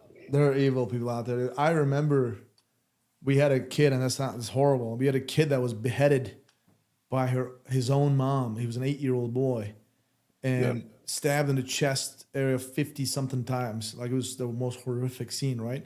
And I remember I was first on that scene. So I was literally the first on scene. So I'm the one that basically found the kid and on the driveway. And I remember the other cops were coming in. Like, I knew them, like Rob, Bobby, whatever, right? And I know they got kids. I just be like, no, don't go in there. I'd be like, oh, why not? They got their guns out. They're trying to help out. I was like, nope, don't go in there. You'll never forget it. And I just try to prevent them. If you got kids, because I can't imagine it. But dude, overall, I'm done with Ellie. Maybe I'll go part-time somewhere just for so I carry in 50 states. Nah, dude, I would even. To me, it's not even worth it anymore, man. It literally is not. You for the liability purposes of the way they're trying to hang cops in certain states. And I don't even see how anything like that is worth it. It sounds cool, yes, to carry in 50 states, but is it worth it that you meet that one call that you're like, fuck, I could have done without that? You know? Yeah. No, I agree. And I'm the kind of person, like, I can't sit and watch shit. Like, I get involved. Yes. 100%. I'm not a sideline guy, and everybody knows that. What a shit magnet is, I'm the definition of a shit magnet. If it's happening, I will find it. And then I'll piggyback off that one story you just said. The worst scenario I saw, it wasn't a legit kid, but it was a suicide. And it was a girl, dude was 25 or 26. I can't remember the exact age. We get a call, shots fired. We go to the house, breach the door. We get in. Dude's on the couch, gun literally down by the side, gunshot wound through the mouth, out the top of the head. Ooh. Round came out, still breathing. Crazy. What? Shit. Wow, bro, dude is taking those freaking crazy breaths. So we're like, okay, we got to hold on him and clear the house, because who knows if somebody else in the house is just procedure-wise. We have to make sure this was him that shot himself. It wasn't anybody else that's in the house, and she was in the back. So we go clear the house, it's empty. We get up on him, bring him to the floor, start working on him. Fire guys, thank God, in our city are always on point. They got there quick. So then at that point, we let them do their thing. Gunshot wound was with I think it was either 38 or 380. I'm not 100% sure. Either way, the round, big enough to come out the top of his head. You could see legit. I'm sorry I'm getting graphic, but I'll give you guys a story. You could see where things are pushing out at this point in time. All right. The pressure of the skull is literally just holding just enough to keep it in there. Fire guys work on him. They pull him out. We are about to take him out, and then the mother's standing outside. So the way it happened was the mother worked down the street, came home because she forgot her lunch. Kid wasn't supposed to be home, which is her son. Isn't supposed to be home. So she walks through the door. As soon as she walks through the door, boom, kid puts the round in his mouth. He sees this, clearly calls us, blah, blah, blah, what happened. Black lady, mixed son, white father. All right. And I'm going to tell you why that's relevant to me in a second. So I'm taking her because she's going crazy. So obviously on these scenes, you got to hold the mother back and you feel like shit. This is probably one of the worst feelings in the world I had, this feeling like shit, holding this lady back from grabbing her son, who's damn well is dead. But I'm sitting here having to technically lie to her, be like, no, he's going to pull through. He's going to pull through. They're working on him, so on and so forth. So I'm literally, Kai, when I tell you I am pinning this lady, I'm not a weak individual in any sense. I'm not saying I'm the strongest individual. I am bear hugging pretty her. weak, but you're not weak. I know that. I know. So, dude, I'm bear hugging her and pinning her up against a car. And, dude, I'm barely holding this lady. And she's not a big lady. And I'm telling you, like, when they say a mother has powers like no other, when she has to go, dude, I'm feeling them. And I'm like, bro, she's about to break my fucking grip. And I'm sitting there, like, I can almost break her ribs. That's how tight I'm squeezing her. Yeah. So I'm squeezing her, pinning her just so she doesn't spin around to see her son the way he is. At that time, the dad comes up. All right. So now he's coming up and you can see the look on his face. And I'm like, holy shit. So I'm like, dude, come over here right now. So I'm taking him and I'm literally just like pushing his face into her face. I was like, talk to her. I need you to talk to her. I was like, whatever you do, just say something to her. And I'm doing that so he doesn't see because he hasn't seen his son yet. So at this point, I'm like, dude, the kid's dead. I can't tell him that yet. I pray to God it's some miracle that's going to happen at the hospital that they're able to save him. Whatever. So my point is this. The kid ended up dying. My mother's black, father's white. And for some reason, in that moment, I was like, dude, I just pictured my mom, my dad, and that fucked me up. Like bad. That's like to this day, that fucks me up. So just thinking about that, I was like, damn, dude. I can only imagine how I feel. And then for some reason, that just sinks in my head. We compartmentalize things. So I don't think about this until like years later. This I'm going to be honest with you. Pops up in my head. I'm glad you brought that up. And I just inserting this and then you can continue. Dude, stuff is coming out lately slowly with me. Yeah. They never did before. Yeah. And that's lately, the thing I'm like waking up with certain things, man. I'm like, whoa, this was never here before.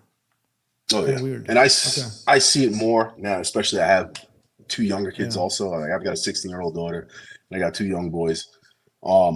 Even now with the young ones, man, like there's things that pop up in my head that I'm like, dude, I try to kick it out of my head sometimes. And I mean, thank God we're older now. We understand therapy and talking to therapists, but those scenes, you can't erase them. Like there's no way to erase those scenes out of your head. Let's give a shout out to Anne. Yes. 100% give a shout out to him because she got does your a great six, job. Fight after fight, guys. If you haven't seen Aaron and I's, I mean, it was mostly Aaron's podcast. I'm gonna get that screen going so you guys actually watch this. Any police officers, anybody who's got past trauma, military folks out there, please watch this. Aaron interviewed this badass former police officer. And Corzales, right? Is that what it was? Yeah, man, Corzales, correct. Yep. All right. Actually, let me show this part right here, so that way people see. Guys, she is by far one of the baddest police officers I've ever met in my life. Right here, this is the woman, and this woman got shot in the face and chest during a traffic stop. She was calmer than me calling it regular traffic stop, and she shot back and chased after them. And now she's sitting in front of us, thanks to Aaron, obviously setting this thing up. She's Aaron's friend. And she's telling us basically all about it, and also fight after fight. Like what you and I were talking about. Like the shit that's coming out and you can't fight it alone. It's impossible to fight on those guys. And we know it, especially as men. Well, actually, FT takes this down, I'll talk about it. Yeah, you're, I'm sorry, I forgot. Good. No, especially as men, we think we have to compartmentalize shit, and we found it out. We've talked to guys. We've talked to some knuckle dragging, straight up maniacs that have done some crazy things in this world, and that you'd expect to be like the strongest of the strong, and then you come to find out everybody has a breaking point, man. We've talked to some guys that have done some serious business in this world, so we could sit here and have podcasts like this. And dude, they've been sitting in the car with a gun in their mouth, ready to end it, you know, because they couldn't fight their demons. And luckily, I mean, God has a plan for them differently. But some people, it doesn't work out that way, unfortunately, you know? Yeah, because we try to do it alone.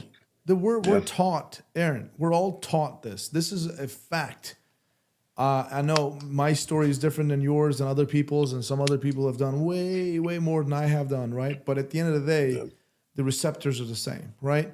So we are taught this. Be a badass. Don't be a bitch. A man doesn't do that. We're sheepdogs. We're wolves. And this, and you can't cry. You can't do this. You gotta fucking keep up this masculine shit. No, dude. There's something I cannot talk about. Let's just say I saw a dream. Aaron, you know exactly what I'm talking about. I know what you're talking about. Yep. I literally saw this in my dream, that it was me and 3 other teammates were like fully geared up. Like we're badasses. In my dream, I was some badass somebody, not Kaya. Let's just say that, right? And we're like about to hit somewhere, actual op. Yep. And then I just saw, like everybody's killers. Like there's 4 or 5 of us. Everybody's a killer, badass. And then I just saw this thing that everybody, including myself, turned into a baby. We were just crying. Yeah. It was just, that was a dream. And then the dream revealed this to me. It's like, it doesn't matter how badass you are. There's that little baby in everybody that just wants to scream and cry. Oh, yeah. But we're just holding everything in, dude. It's insane, right? So I feel like having a support system, a buddy that you can call to or sit down with and just fucking cry if you need to. Yeah. Explain. It doesn't make you a bitch. In fact, it makes you stronger. The ones that actually do this, I think those are the weak ones, man. I really mean it. Yeah. And you learn it as time goes on too, man. And let me give a quick shout out to my boys, because I know my boys are watching me right now. Go ahead. So Daddy sees you too. Wait, your boys are watching the stream? Yeah, my boys are probably watching this right now. That's awesome. That's awesome. I love this. Go ahead. But yeah, man, it's something like you said. It takes a learning period to get over that, honestly. I was fortunate to get into the job a little bit later in life, which also helped me. But in the same sense, you can only be so strong, man. Eventually, everybody's back will break at some point. I don't care who you are. Everybody's back will break. You got to let this stuff out. It'll come out somehow. However it comes out, it may not be the best of ways. Fortunately, I don't have an addictive personality, so I don't really drink or anything like that. But, I mean, other things happen, you know. You want me to say this here? Good. You know what hit me the hardest out of everything? And I know we talked about this before. I think we were talking about it with, GBRS group guys. DJ and Cole, shout out to them. Definitely check out GBRS group guys. We're going to be doing some stuff with them. But anyway, I was just saying this. You know, all of these nasty things that we have seen, we have done, the death, the fight, the bullshit, right, that we have dealt. I can speak for myself that I have dealt. What really put me down on my knees is when I left law enforcement, because I'm the structure. That's what I know. That was my identity. That's my DNA. I've done it at a local level, state investigations, the FBI, the Bureau, all of these things, right? Suddenly, you were just alone. Like all of those, all of my friends who I would talk to all the time, we were just not talking anymore. There's a select few that we kept in touch. I called them, but everybody just turned their backs. I just was not part of the crew anymore, let's just say, right? Not necessarily everybody just, said, screw this guy. It wasn't that. It was just like, oh, you're just not in the group anymore. So I don't know, but I don't know what that was, but that's the part that hurt the most because you just lost that identity, right? Now, somebody may say that, oh, you could just go back. Yeah, I can. I can go back and be a cop again. But that was also another contribution that I don't want anymore, right? But that's the one that actually, if you want to talk about psychologically, what brought me down on my knees, it wasn't all the fights, it wasn't all the nasty things I've seen and all that stuff. I mean, they have effects, but it was just losing that identity and just like the brotherhood that I talked about, just people turning their back. Well, we talked about it before also. It's the sense of purpose. Why am I echoing again? Yeah. Am I echoing again? No, you're not. Oh, sorry. It was me. Yeah, go ahead. Go ahead now. Got It it. was me. It's the sense of purpose, honestly, because you have that. I'm still echoing. I know somebody's gonna say something. You lose that sense of purpose and your everyday ability to like what we drew ourselves to be the ideal heroes of our communities at that point in time. We're the people that we want you to call on us, and we're gonna save your life. If anything happens, I'm gonna stand between you and a bullet hitting you. And then you go into what we call a civilian world and regular jobs, sales jobs, this, what we're doing there. And you're technically not that anymore. You don't have that power. You're not in that group. You're not in that group of individuals, SWAT team, whatever it is that you do, specialized units. You're not there anymore. All of a sudden, all that's gone. You know, and the thing is, it doesn't just disappear. So for years, even I'm going on 4 years out, you still have that mindset mentality, especially, dude. Day one, me out of the job, I was still working as a cop. Dude. In my head, I'm pulling cars over still. In my head, I'm still looking for certain things, but you can't do it now, you know? So now what are you supposed to do? And even in the military aspect, and we're going to have this conversation when we talk to DJ and them, it's like, how do you adapt to the civilian world again? Like those guys are even worse. Like you trained a certain way to do certain things, and then all of a sudden you can't do that anymore. You know, it's like, what do I do with the skills? What do I do with the skill set now? You know, everything that I built up, what do I do with this? You know, and then you have to put it towards something else. And then unfortunately, some guys that don't know how to transfer that over to the civilian world, they take it and it turns into something bad, you know? They do, because some people can't handle it, man. That. And the fight alone that we're talking about, I'm a single guy. I'm 40 years old. I got a pretty happy life. I love my life, right? Good friends like Aaron, and I got good stuff going on. But at the end of the day, I fight my demons alone. You know, I talked to Aaron a little bit. It's the worst way to do it, man. It's the worst way to do it. And dude, you lose that battle every time, unfortunately. For a long time, I was doing pretty good, or so I thought, right? And then I realized, oh shit, it actually tires you out. Because, you know, like you start to feel that, oh shit, you can't do this shit alone. You got to talk to people. So the talking is the best thing. You got to talk to people. It really is, man. It but, really is. And then another thing too is just having that group of guys around, like the locker room talk. Like we talked about it when we were out there the other day on the podcast. Just having that guy talk, just bullshitting and being guys, you know. But one thing, can I say something about that? Guys, don't do this. This is my personal opinion, and I am telling you as a person, we all have our demons, by the way. I'm not the only one. We all have our demons. Right. We fight them in different ways, different kind of demons. Don't be this guy saying that, oh, dude, don't be a bitch. It'll be fine. You'll be fine. Well, that's also not helpful. Yep. I mean, as I said, sometimes you don't even need to say anything. Let the person just talk. If you're going to offer something, embracing that feeling, whatever that feeling you have, I feel like that's the key. At least I'm feeling like that's what makes me feel better. But because us guys, we do this to each other. Like, oh, don't be a bitch. Oh, you'll be fine. Yo, forget about it. Yeah. Because you're forcing the other person to internalize that shit. And that gets a bruise in there. It bruise and molds and bad shit happen, okay? So let the person feel the way, if your buddy comes at you, whatever your family, let the person feel the way they do. And offer more than just, oh, you'll be fine. Don't do that. Right. Don't be like, oh, don't be a bitch. That's the worst thing you can do to a friend who needs help. Venting, whatever. Sometimes like you said, venting, man. Sometimes people just need to open the valve and just talk. And you feel so much better. Exactly. And that's it, man. Anybody who's now new to the stream, welcome, guys. Appreciate you guys. We talked about Joe Biden stuff. We talked about Trump stuff.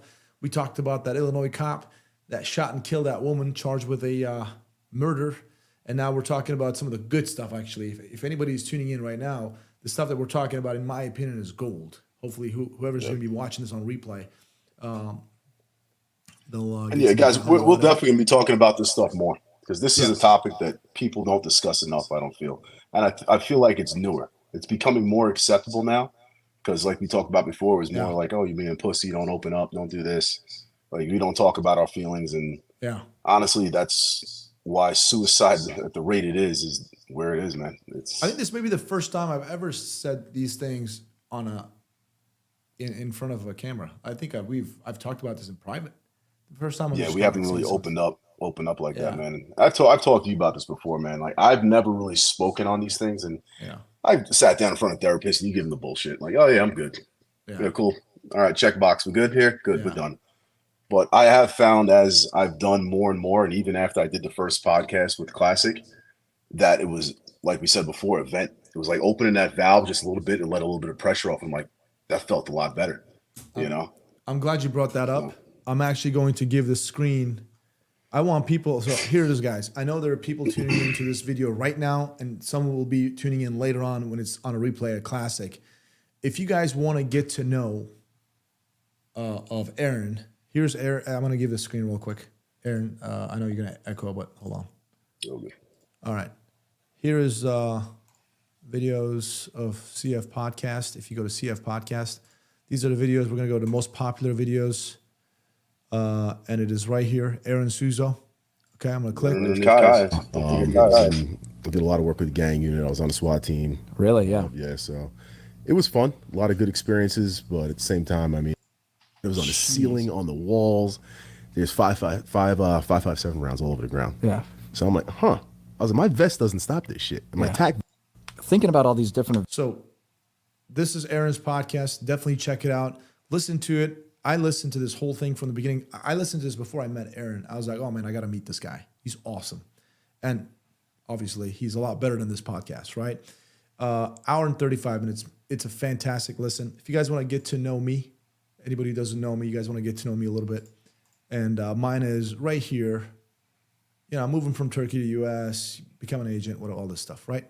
This is mine. And mine is hour and 35 again, like Aaron, you know. And I was like, anyways, I don't want to hear myself, but you guys can watch these and get to know us better. That's it. Anyway, you know, you guys are generally asking questions, and you're very welcome to ask questions here too. I'll be very happy to answer Aaron the same way. But these podcasts will be a great insider, give you some great insight. Let's just say that. And at the same time, I'm going to plug this one in right now. Aaron's Instagram _TacDaddy right on the screen. You guys see it, and mine is Copper Kaya. I also have a YouTube channel, Copper Kaya, doing some police shooting, breakdown, and also political stuff. So if you guys are interested, you guys can follow us there. All right, Aaron, what else we got? What do we got? Let's go back to the comments a little bit. Yeah, let's read the comments, Move your Air Pro away from the microphone. I'm getting echo. Because you get echo, right? Feedback. Yeah, let me put this thing on. Go ahead. What do we got here? Go to 918, Yoel Adamas. Yoel. Oh, there you go. All right. In all groups, not just the military and police agencies, have some agencies, some have just different ways of suicidal acts. Yes, it's definitely not just military, police, EMTs. Everybody has demons. Like we spoke on before. Kaya said it. I've said it. It's everybody has something going on. And that's the great thing about when you start speaking to people and actually opening up a little bit, you realize you're not the only one. Because we have this mindset of like, oh, I'm the only person here. I'm in a select room by myself. I'm in a corner. If I tell people about this, I'm going to look like a complete asshole. People are going to think I'm crazy, an idiot, I'm a pussy, so on and so forth. And then you talk to people and they're like, no, same shit. Like I sat there and I cried and like I said, I've talked to some bad motherfuckers. And they're like, dude, I sat in my car and I cried for the past 15 minutes. And like, wait, what? You know? And then it opens you up to realize that we're all human, man. We get it. Some of us we just do different things, you know? Yeah. Just because I've done something you haven't done, it doesn't make me better than you or anything like that. I don't put myself in a different platform. Kaya. I mean, that's what's great about Classic too, that I like working with these guys, is that we all have something to offer and bring to the table. And we sit there and talk. Like even with Ryan. Ryan's big into church and all, and that's good to have a lot of times. There's times where I sit there and I just listen to him talk about certain things and just little plugins about things. We help each other out, you know. Now, Ryan has no police experience or anything like that whatsoever. But we all have little bits of life experience we could bring to the table and help each other out in some sort of way, you know? Agreed. Yeah, very well put, man. Dude, Cathon. How do you say that, dude? Just read it. Dude, Catheon. Cathon. Okay, there you Dude, go. I don't know. When you let a Jersey guy read it, do it well. All right. It's Jersey at all. You guys are Maybe great. Turkish. Love listening to you guys. Dude, thanks, man. Appreciate you guys. Really, I sincerely appreciate every single one of you guys. It's been a journey for me at Classic. It's going to be almost 2 years sometime soon. A lot of shitstorm, ups and downs, but we're here and I enjoy it. Aaron is part of the team now. It's good times. Yep. And me and Aaron, you know, we're not only we work together, we're buddies. So, and this is something we truly enjoy. Like legitimately, right. these live streams, I do them. I normally did them alone, but it's so much better with Aaron. You know, so much. I like the conversation back and forth, and then you guys being involved. It would be great if we could all sit down with all 2,000, 3,000 you listening and just open the floor and talk, man. Like this is medicine in a sense to me, you know. Yeah. And I was always one, and I've told these guys before, I never wanted to be on camera. I never in a million years saw myself doing this at all. But eventually, you know I did it, opened up, and then we're here. Aaron, in the future, when we build this thing up, all right, what we can do is we could totally do an event where it's just you and me just do a little, like a month out, the location, everything, and folks come out and we just hang out for dude, I would love the day, you know? Yeah, and there it is. That's for you, man, right there. Imported Dreams. You guys are super genuine. I really appreciate the kind of content. Thank you guys, man. We appreciate you guys. I appreciate you. Myself, I will say this. Thank you for having me here, and definitely just bring me on with open arms. Because I mean, you get your shit talkers, but I love all the shit talkers, honestly. Dude, here's the deal. Like, if somebody wants to criticize me, I'm completely open for it. But just tell me what the heck is going on. Actually make it something constructive. Because I'm not the best at anything, right? You get your keyboard warriors. That's what the problem is. Somebody's just talking shit. I'm like, okay, I'm just going to ignore that. Keep going. And Wade Jensen, I think I enjoy these podcasts more than the regular videos from Classic. Thanks, brother. Appreciate you. These podcasts are fun because we're not talking about something specific like in a video that we do, right? We're not shooting a specific gun or whatever. Here, it is literally our show. Classic doesn't tell us what to talk about, what not to talk about. This is me and Aaron talking to you guys on whatever we want to talk about, and that's why I fucking love Classic Firearms. I love the company I work for. I sincerely love Classic Firearms. Guys are just so good, man. They're just like, they let me be. And I know I'm not going to cross the line and hurt the brand in any way. I will represent it for the better, of course. I know that I'm confident about myself, and I know, Aaron, you're that way too. And they see that too. So they let us kind of be. So it's an awesome company to work for. And moving on. Let's see what we got there. There we go. Thanks for sharing your story. Oh, there you go. There's this thing. All right. Carl Lowman. My brother was an operator for 3 tours. Every time he and our family would let me show him how to touch the ground again, I was privileged to have that honor in my life. That's good, man. Like you said, I mean, I think you all said it before, man. It takes, what did it say? I'm going to quote you in a second. As soon as I find it, hold on. People have to invest in people at 919. Yeah. You all said it 100%, man. So definitely do thank you for doing what you do also. Yeah, dude, right there. Hasman, the great. Kai and Aaron, what's your favorite Lost in Force? Love both of you guys. Well, of course, tail lights. If your tail light's out, if you're out, I like the air freshener hanging from the middle. Exactly. Oh, that's a big no. That's the most dangerous shit. I'll fucking stop you. I'll write you all kinds of shit. I'll get my tint meter out for you. Wait, you got some dope on the front seat? I don't fucking about that. I don't care about that. I don't want to see that air freshener hanging low. Are you talking on your cell phone when you're driving? What? No, dude. That was my favorite one not to pull people over with, because people freak out, so they're sitting on their cell phone and see a cop and then they pull one of these. Like the phone's just sliding down like you didn't see it. And I'm like, dude, what are you doing? Did you see that guy who made cookies, like iPhone cookies? No. And he'd just be like this, driving by troopers and stuff, and they get pulled over. As soon as the police like pull him over, he's just like start eating the fucking. Yeah. That's good. This is so funny, dude. I like people that have a sense of humor. As long as you're not being a piece of shit, have a sense of humor.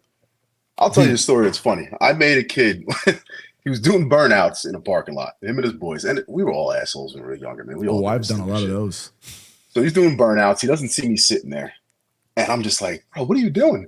Like, I'm literally sitting next to you. So he sees me because he clearly didn't see me before he did it. So I end up pulling him over, just checking to make sure they don't have guns in the car and shit. And I'm like, here's your option, because he's listening. He was listening to it was a Cameron song. Shit, I can't remember the song. And he's like, yeah, I'm a rapper. So I was like, okay, here's what it is. You got 1 minute, freestyle rap. If I don't like it, you're getting a ticket. I killed it. I let him go. He killed it. Killed it. I let him go. Oh, dude, that's funny. We used to do stuff like that too. I would be like this at the projects. I literally at the projects, I'd be like hanging out, like talking to kids and people, whatever. And there'd be a couple of gangbangers, they know who we are. We know who they are, whatever. I'd be like, you know what? Let's do what was the like, officer, I bet you if I run, you can't catch me. I'll be like, let's do it, man. I'm not saying that I've seen that before, but I've seen it. No, but what we do is like, we would just like, other cops would come in, like we just hang out. All right, let's go. What are we running to, like 100 meters? And we just like sprint. Sometimes I get him, sometimes he get me. Dude, we would have a lot of fun. We just knew how to have fun. Dude, I'll tell you a story. There's a lady who would call us 5150 type lady, right? She'd call us all the time about ghosts. She's like, you know what? They won't leave me alone. Okay? So one of our officers, at that time, not all of us had tasers. One of our officers had a taser with him. He was one of those like senior officers. They gave him a taser, right? So we go in, and the lady would always call the police, like always, multiple times a week. Goes, and you get in there, you check the house. Okay, there's nobody here to clear us, 10-8. So the officer's like, the partner, the senior guy is like tired of it. He's like this. He gets his taser out. He's like, ma'am, we got this new device that the department issued. This one actually pushes ghosts away. I know exactly where you're going. So, how you arc it? Like, you arc that shit? Yeah. So he goes in. It's like, ma'am, where do you hear the voices? She's like the bedroom. Yeah. She literally, like, I'm following this entire thing. Goes to the bedroom and just like, like that. Yep, this is clear now. And then the other room. And then at the end, she's like, I hear it in the attic. And the officer goes up to the attic and just like, doing all that stuff. He's like, ma'am, walk around. Do you hear him anymore? She like walks around the entire house. She's like, no, I don't hear him anymore. Oh my God, that thing really does kill him. It's like, yep, that's it. And right now I'm just going, he just walks around, like does it again, arcs the entire taser around the house. It's like, now they can never come back. And then she's like, thank you, bro. She never called. She doesn't call anymore after that. How crazy is that? Bro, it's problem solving, man. Sticking outside the box. Yeah. That's it, dude. And having fun while you're doing it. Shit, why not? that was hilarious. Yeah.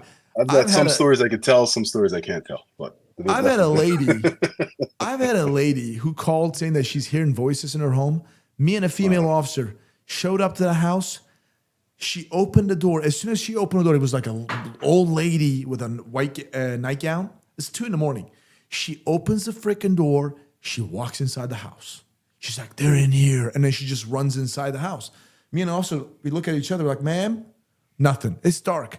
Dude, as soon as I enter, immediately I'm like, whoa, what the hell? To my right, there's a guy standing. It's a fucking mannequin dressed up. Jesus Christ. I'm like, okay, wait, that's not it. That's not it. So we go through the little like sunroom, right? The foyer. Yeah. We enter into this living room area. Oh shit, dude! There's a couch. She's got a living room. On the couch, there's 2 mannequins all dressed up, sitting.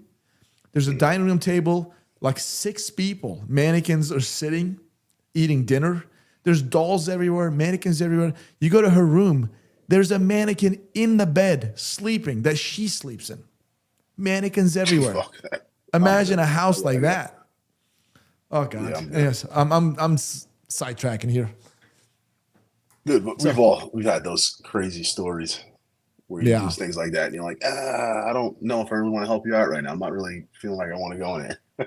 yeah, dude. By the way, this Grant Rasha, Grant, I think you're a police. He said he did like I don't know how many years, but he's going back to duty at 50 years old. 50, he's going back. 50 years old. Dude, Yeah. If you could do it, do it. Shit, I mean, More power to you. Be careful though. Really be careful. Yes, 100% be careful. Make sure it's worth it, man. If somebody's got Honestly, a hot pot of if it's your water, purpose- stay away. Oof, I think it's too soon for that, dude. No, stay away. I'm just saying so that doesn't happen again. Like stay away. I hear you. I hear you. Oh, What do you got? I wasn't making fun of that. I was actually trying to help. I'm trying to get Ann on here real quick to say what's up. Give me 1 second. Ann Yeah. Gonzalez. Yeah, I'm trying to get her on here. Oh, dude, hold on. Let me. Yeah, I want to hear that. Hold on. I'm trying to put the live up. She's trying to set it up so I could go on her podcast. So there, share there.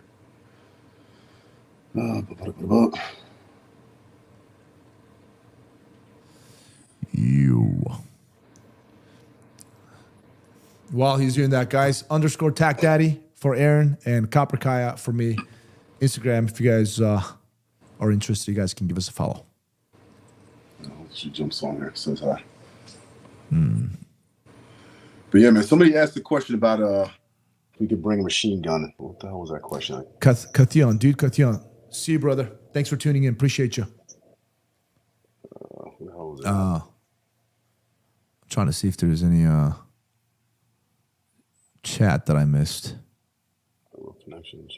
I'm gonna bring this up while you're doing that, dude. I'm gonna bring this thing up again about Fred, about the Donald Trump incident, just so people can see this.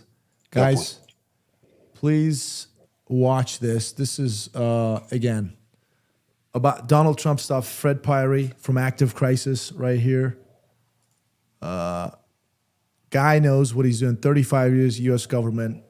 Bill Clinton, the special agent in charge, DSS. He's done it all. So I did an interview with him right here, detailed expert breakdown. And evacuate. Those are the terms that they use, we use all the time. And what does that mean?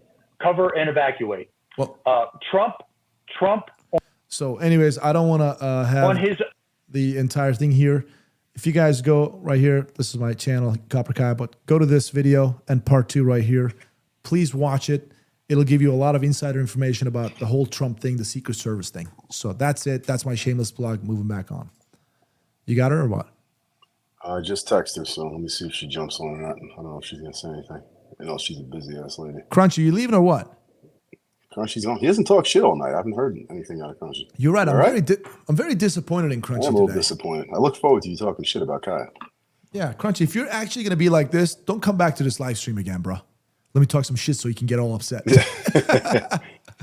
I've been listening. We don't want you to listen. We want you to talk. Oh, there she is. There's Ann. Oh, Ann is right here. Ann is on. Can I? How do I? Oh, you want? Wait, if you know what, dude? If she gives me her email address, I can invite her as a guest. And shoot your email address to, actually, I got your email address. You want to jump on? Say yes or no, Jan. If she doesn't, if she's got no time, it's okay. Jump on and give everybody a what's up, bro. We were just talking about you. Oh, of course. Oh, she smiled, so I guess that's a yes. Do you have her email? You want me to send it to you?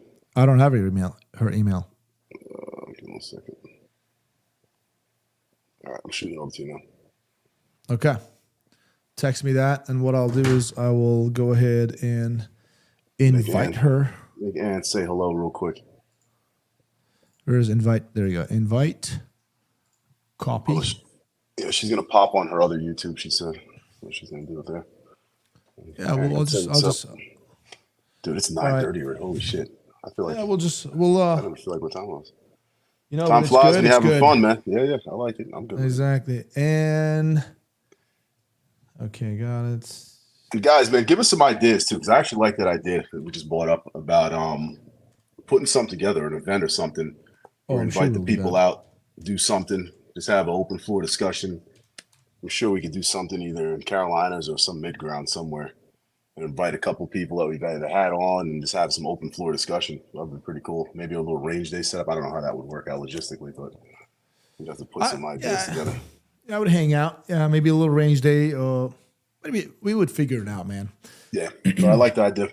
We just got to build it up a little bit. Again, this whole 2 cops, 1 mic, the podcast got to start, dude. and maybe we'll have to do like remote like this for a little bit. I don't know.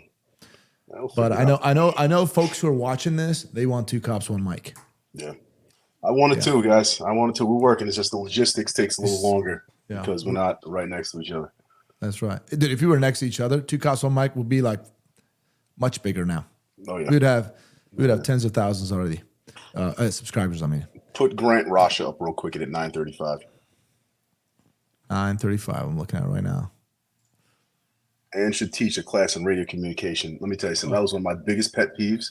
And yes, Ann should 100% teach radio communication during a critical incident. There she is. Class. There she is. is. Hey, there she is. What's up? What's up? We were just talking about you, the badass of the crew. Going. Good. How you doing? How you doing? Good. Just hanging out. I'm glad I got to pop on. I didn't even know you guys did this. Yeah, well, now you know. Every Wednesday we do it at 7:30, and figured it might as well bring you on. We were just talking a little shit about you, you know. Oh, were you? What? What were you saying? Nah, we were talking shit. We were talking about the fight after the fight and how you do the things that you do and how you're a detrimental part to all that and what's going on right now, and how we need to have more people like you around. Oh, thanks. So. Hey, Kaya, how are you? Good, Ann. Good seeing you again. How are you? I'm good. What did you think about the podcast? Oh gosh, I hate to say this. I first of all, I'm super busy running around, but I just watched it today. Today? Today. Okay, well, I'm gonna tell you that Aaron knows what was going on with me that day and that time. I was just going through something that happened. I asked you about that. You remember that? I know. So I'm just saying that's why I was really quiet. Anybody who's watching this, it was just not a good day for me because it just came out of left field. Oh, but yeah. I've mitigated it a little bit. I have mitigated it a little bit since then. I wish that shit didn't happen to me that day. Well, that's okay. Maybe I'll have you come on my brand new podcast and you can redo. That's okay. It. You know what? You said it. You can't walk that back now. It's a deal. Deal. Let's do it. Aaron's let's do it. Let's get so what are you talking about today? So we were talking about the Donald Trump scenario. We were talking about some other issues that we've had in our lives with mental health and everything like that. Basically, the reasons that we got out and basically what it felt like leaving and do we miss the job, and what we miss about the job, and that kind of turned into the traumas of the job, what it's laden on us. And I mean, things that we've compartmentalized that are still popping up, even things that we haven't thought about that every now and then, having kids and wives, husbands, so on and so forth, how that, comes into play with the job. What we were talking about, but just opening up a little bit, Well, do you guys miss it? And that's what we asked too. So I'll repeat it again and say it. I miss the team. That's what I miss. Do I miss the BS of the police work? No. But I miss the team. I miss the ability to talk with the team. And then I miss the hunt, I would say, or the action or the adrenaline. That's what I miss. Well, and it's not the same profession that you probably first got into either. Where you would just Maglite. Oh no, I shouldn't say that. You don't do that anymore. I have Maglite with the big radio, dude. You don't use your baton. Use the radio. It actually is heavy. I don't use it. I won't tell you that. I don't. Yeah. Well, thanks for letting me pop on and say hi to you guys. Yeah, well, give a plug. Tell us about what you're doing. Where's your podcast? Where can the people find you? Well, I'm just a little baby podcast rookie. I'm a baby cub. Oh, stop it. Hey, start somewhere. We all start somewhere. I'm a baby cub podcaster. You can I just dropped the first, which I call the intro episode of the You Go I Go podcast. So it's under UGIG podcast on YouTube. And my first episode was just kind of us getting our feet wet. My daughter co-hosted that particular intro episode with me, but she won't be co-hosting with me on every episode. We will do a sidebar podcast, which I'll drop probably either weekly or bi-weekly, called Mother Talk, where we have mother-daughter talk, and we have conversations that are geared more specific to young women between the ages of 12 and 50 and beyond. So I've got somebody here that's gonna be tuning in. Yay, good. So we got that, but my primary podcast is the New Gig podcast, which is short for You Go I Go, and we talk all things people issues, from trauma to trauma healing to law enforcement to anything across the spectrum of inspirational, fascinating stories, even controversial stuff. So I hope you guys will tune in because Kaya and Aaron are going to come on and Yes. and That's indulge right. me. So We're gonna situate that date. What's the name of the channel? I know UGIG is the podcast name. Is that the name of the YouTube channel too? I think if you typed in UGIG, you would go right to it. I could be wrong, but the channel itself is the Fight After the Fight. And I think it's that You Go, I Go, if I'm not mistaken. Now, the channel itself, I should know this. I should know the answer to this question. And Because, the YouTube channel, when you type Fight After the Fight, you get a lot of MMA fighters just crushing skulls. Type in UGIG. UGIG. Officer Ann Corzales is the name of the channel then. Should I change it? Oh, I should change that. I mean, if that's what you want. Oh, I see. The Fight After the Fight is the tag. Okay. Mm-hmm. Yeah, if you want to do UGIG, whatever you want. But Let me put that on the screen so people see it. Hold on a sec. Yeah. And then also plug in your IG too, where they can reach you on Instagram and all that good stuff. I love it. Thank you. Yeah, so that's what it looks like. Right. This is it. That's my first intro episode. The other one next to that was me just kind of calling myself out. It's an accountability check on the other one. But this is the first episode. Yeah, right here. Thanks, guys. How cool. There you go. Yeah, it's fun. It's this fun. Is your daughter? Yeah. That's her. That is cool. Yeah. I love that background, by the way. I know we talked about that. Thank you. I built that. You know what? I built that. That's my daughter's old room, and she moved out last December at 20 years old. I'm raising a strong, independent, self-sufficient young woman. So she got her own apartment, and I turned her room right on into a podcast studio. There you go. Well, I'll tell you this. I'm going to be honest with you. Yeah. Look at my freaking shitty place that I have here, and I'm supposed to be a professional because I don't just do classic firearms. I got my own brand too. Yeah, I have a YouTube channel and other stuff. And look how I didn't know you were all that like that. I've been doing it for. You didn't know that, Ed? He's a movie star in Turkey. He's the John Wick of Turkey. Well, hey, it's coming out summer 2025. I'll be on set.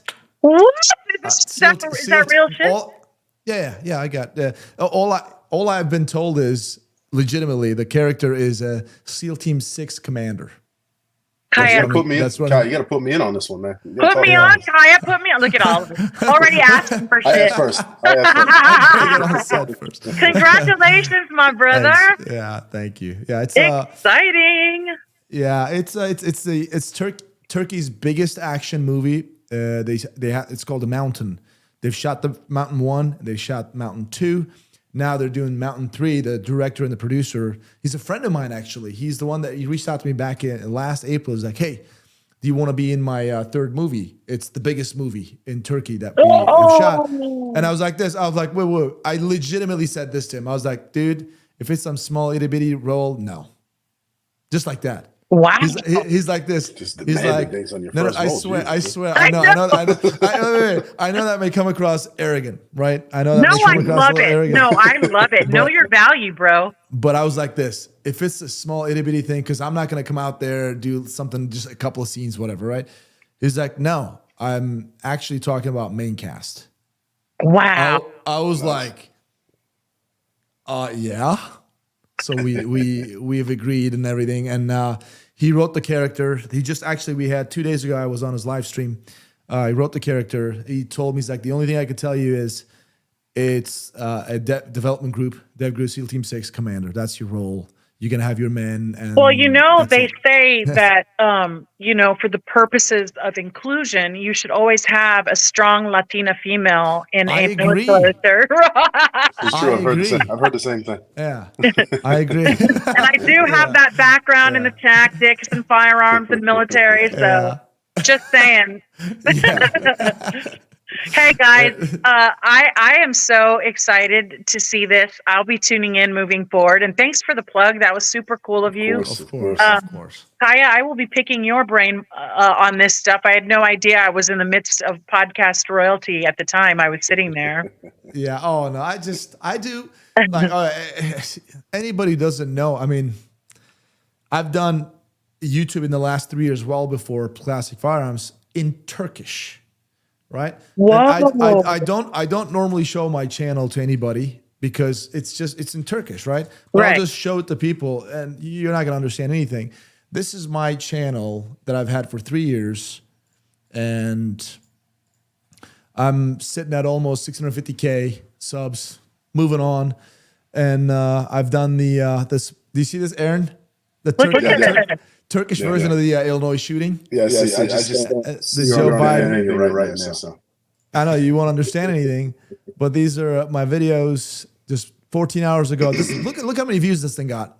Yeah. This thing, because people are tuning in for the stuff like that. Then I got the Joe Biden stuff, Donald Trump stuff. This is my Turkish channel, right? I've been doing it for years, like for 3 years now. And hey, Turkish-speaking community showed a lot of interest, which I'm really grateful for them. And then I decided, you know what, just 2 weeks ago, Aaron, and start another English one, Copper Kaya, right here.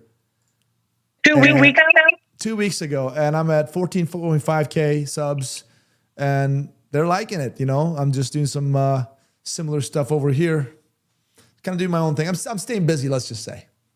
I love that. Yeah. Hey, Kai, bring the. Yep, there you go. That goes killing. That's inspiring. Thank you. Hey, you know what? We can't stop. We're all sharks. We stop, we die, right? Yeah. So yeah, for sure. Well, I subscribe to your American one that's only 2 weeks old, so I'm amongst some of the beginning followers. Don't forget that. Thank you. And I subscribe to your UGIG. Thank you. Thank you. I'm trying to find my way. I'm trying to be like you, Kaya. Don't be like Kaya. Maybe I'll make it to Hollywood. You're way cooler than me. Trust me. You're way cooler than me. Trust me. Yeah. So. And appreciate you coming on, and we're going to reach out to you about getting on your podcast. We'll figure out some dates. Sure. I'm serious about that. I'll fly you guys out here, and I want you in studio. Okay, cool. Are you do by it. Carlos? All right. Are you close to Carlos? Are you close to Carlos? In Carlos? Texas? Yes. Oh, we gotta And pull can I Carlos's just say ass out, we too. have yet to get together. We will have to get together, all of us, when you guys When come I down. come out there, I'm going to snatch Carlos, and we're all going to be in studio. Yes, for sure. And I have 2 guest rooms here, so you guys are welcome to stay here if you choose, or we can get you a room. But I want to have you guys come down and be on. And thanks for having me, letting me pop on.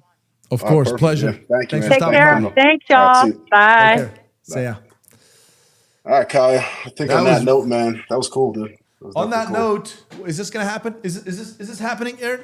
break her out, man. I'll save the Guys. movie trivia for next time, guys. Get some movie trivia for Kaya because we know he can't do movie quotes at all. Suck. I'm taking the headphones off because I don't want to hear this guy anymore. I can still hear you. And I can still hear you. Again, guys, thanks for tuning in. Appreciate you guys.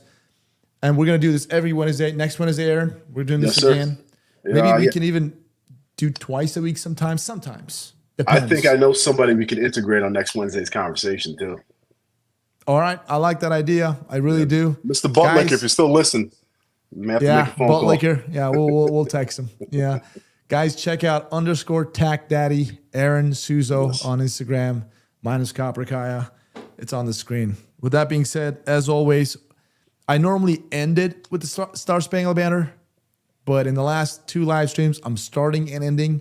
I think it sounds better if you start and end it. Amen to Now, that. Again, Make it happen.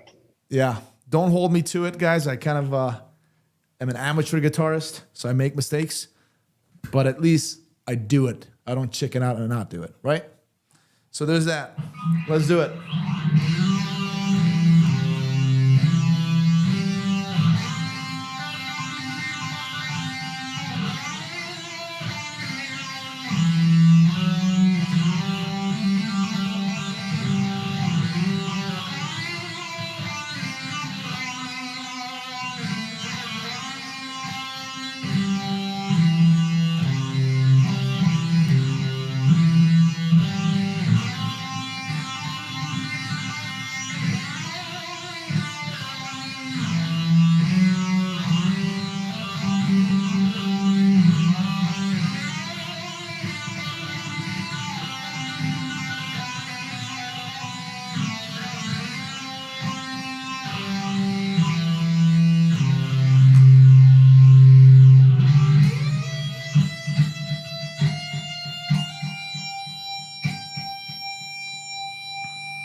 Guys, take care of yourself. Be good.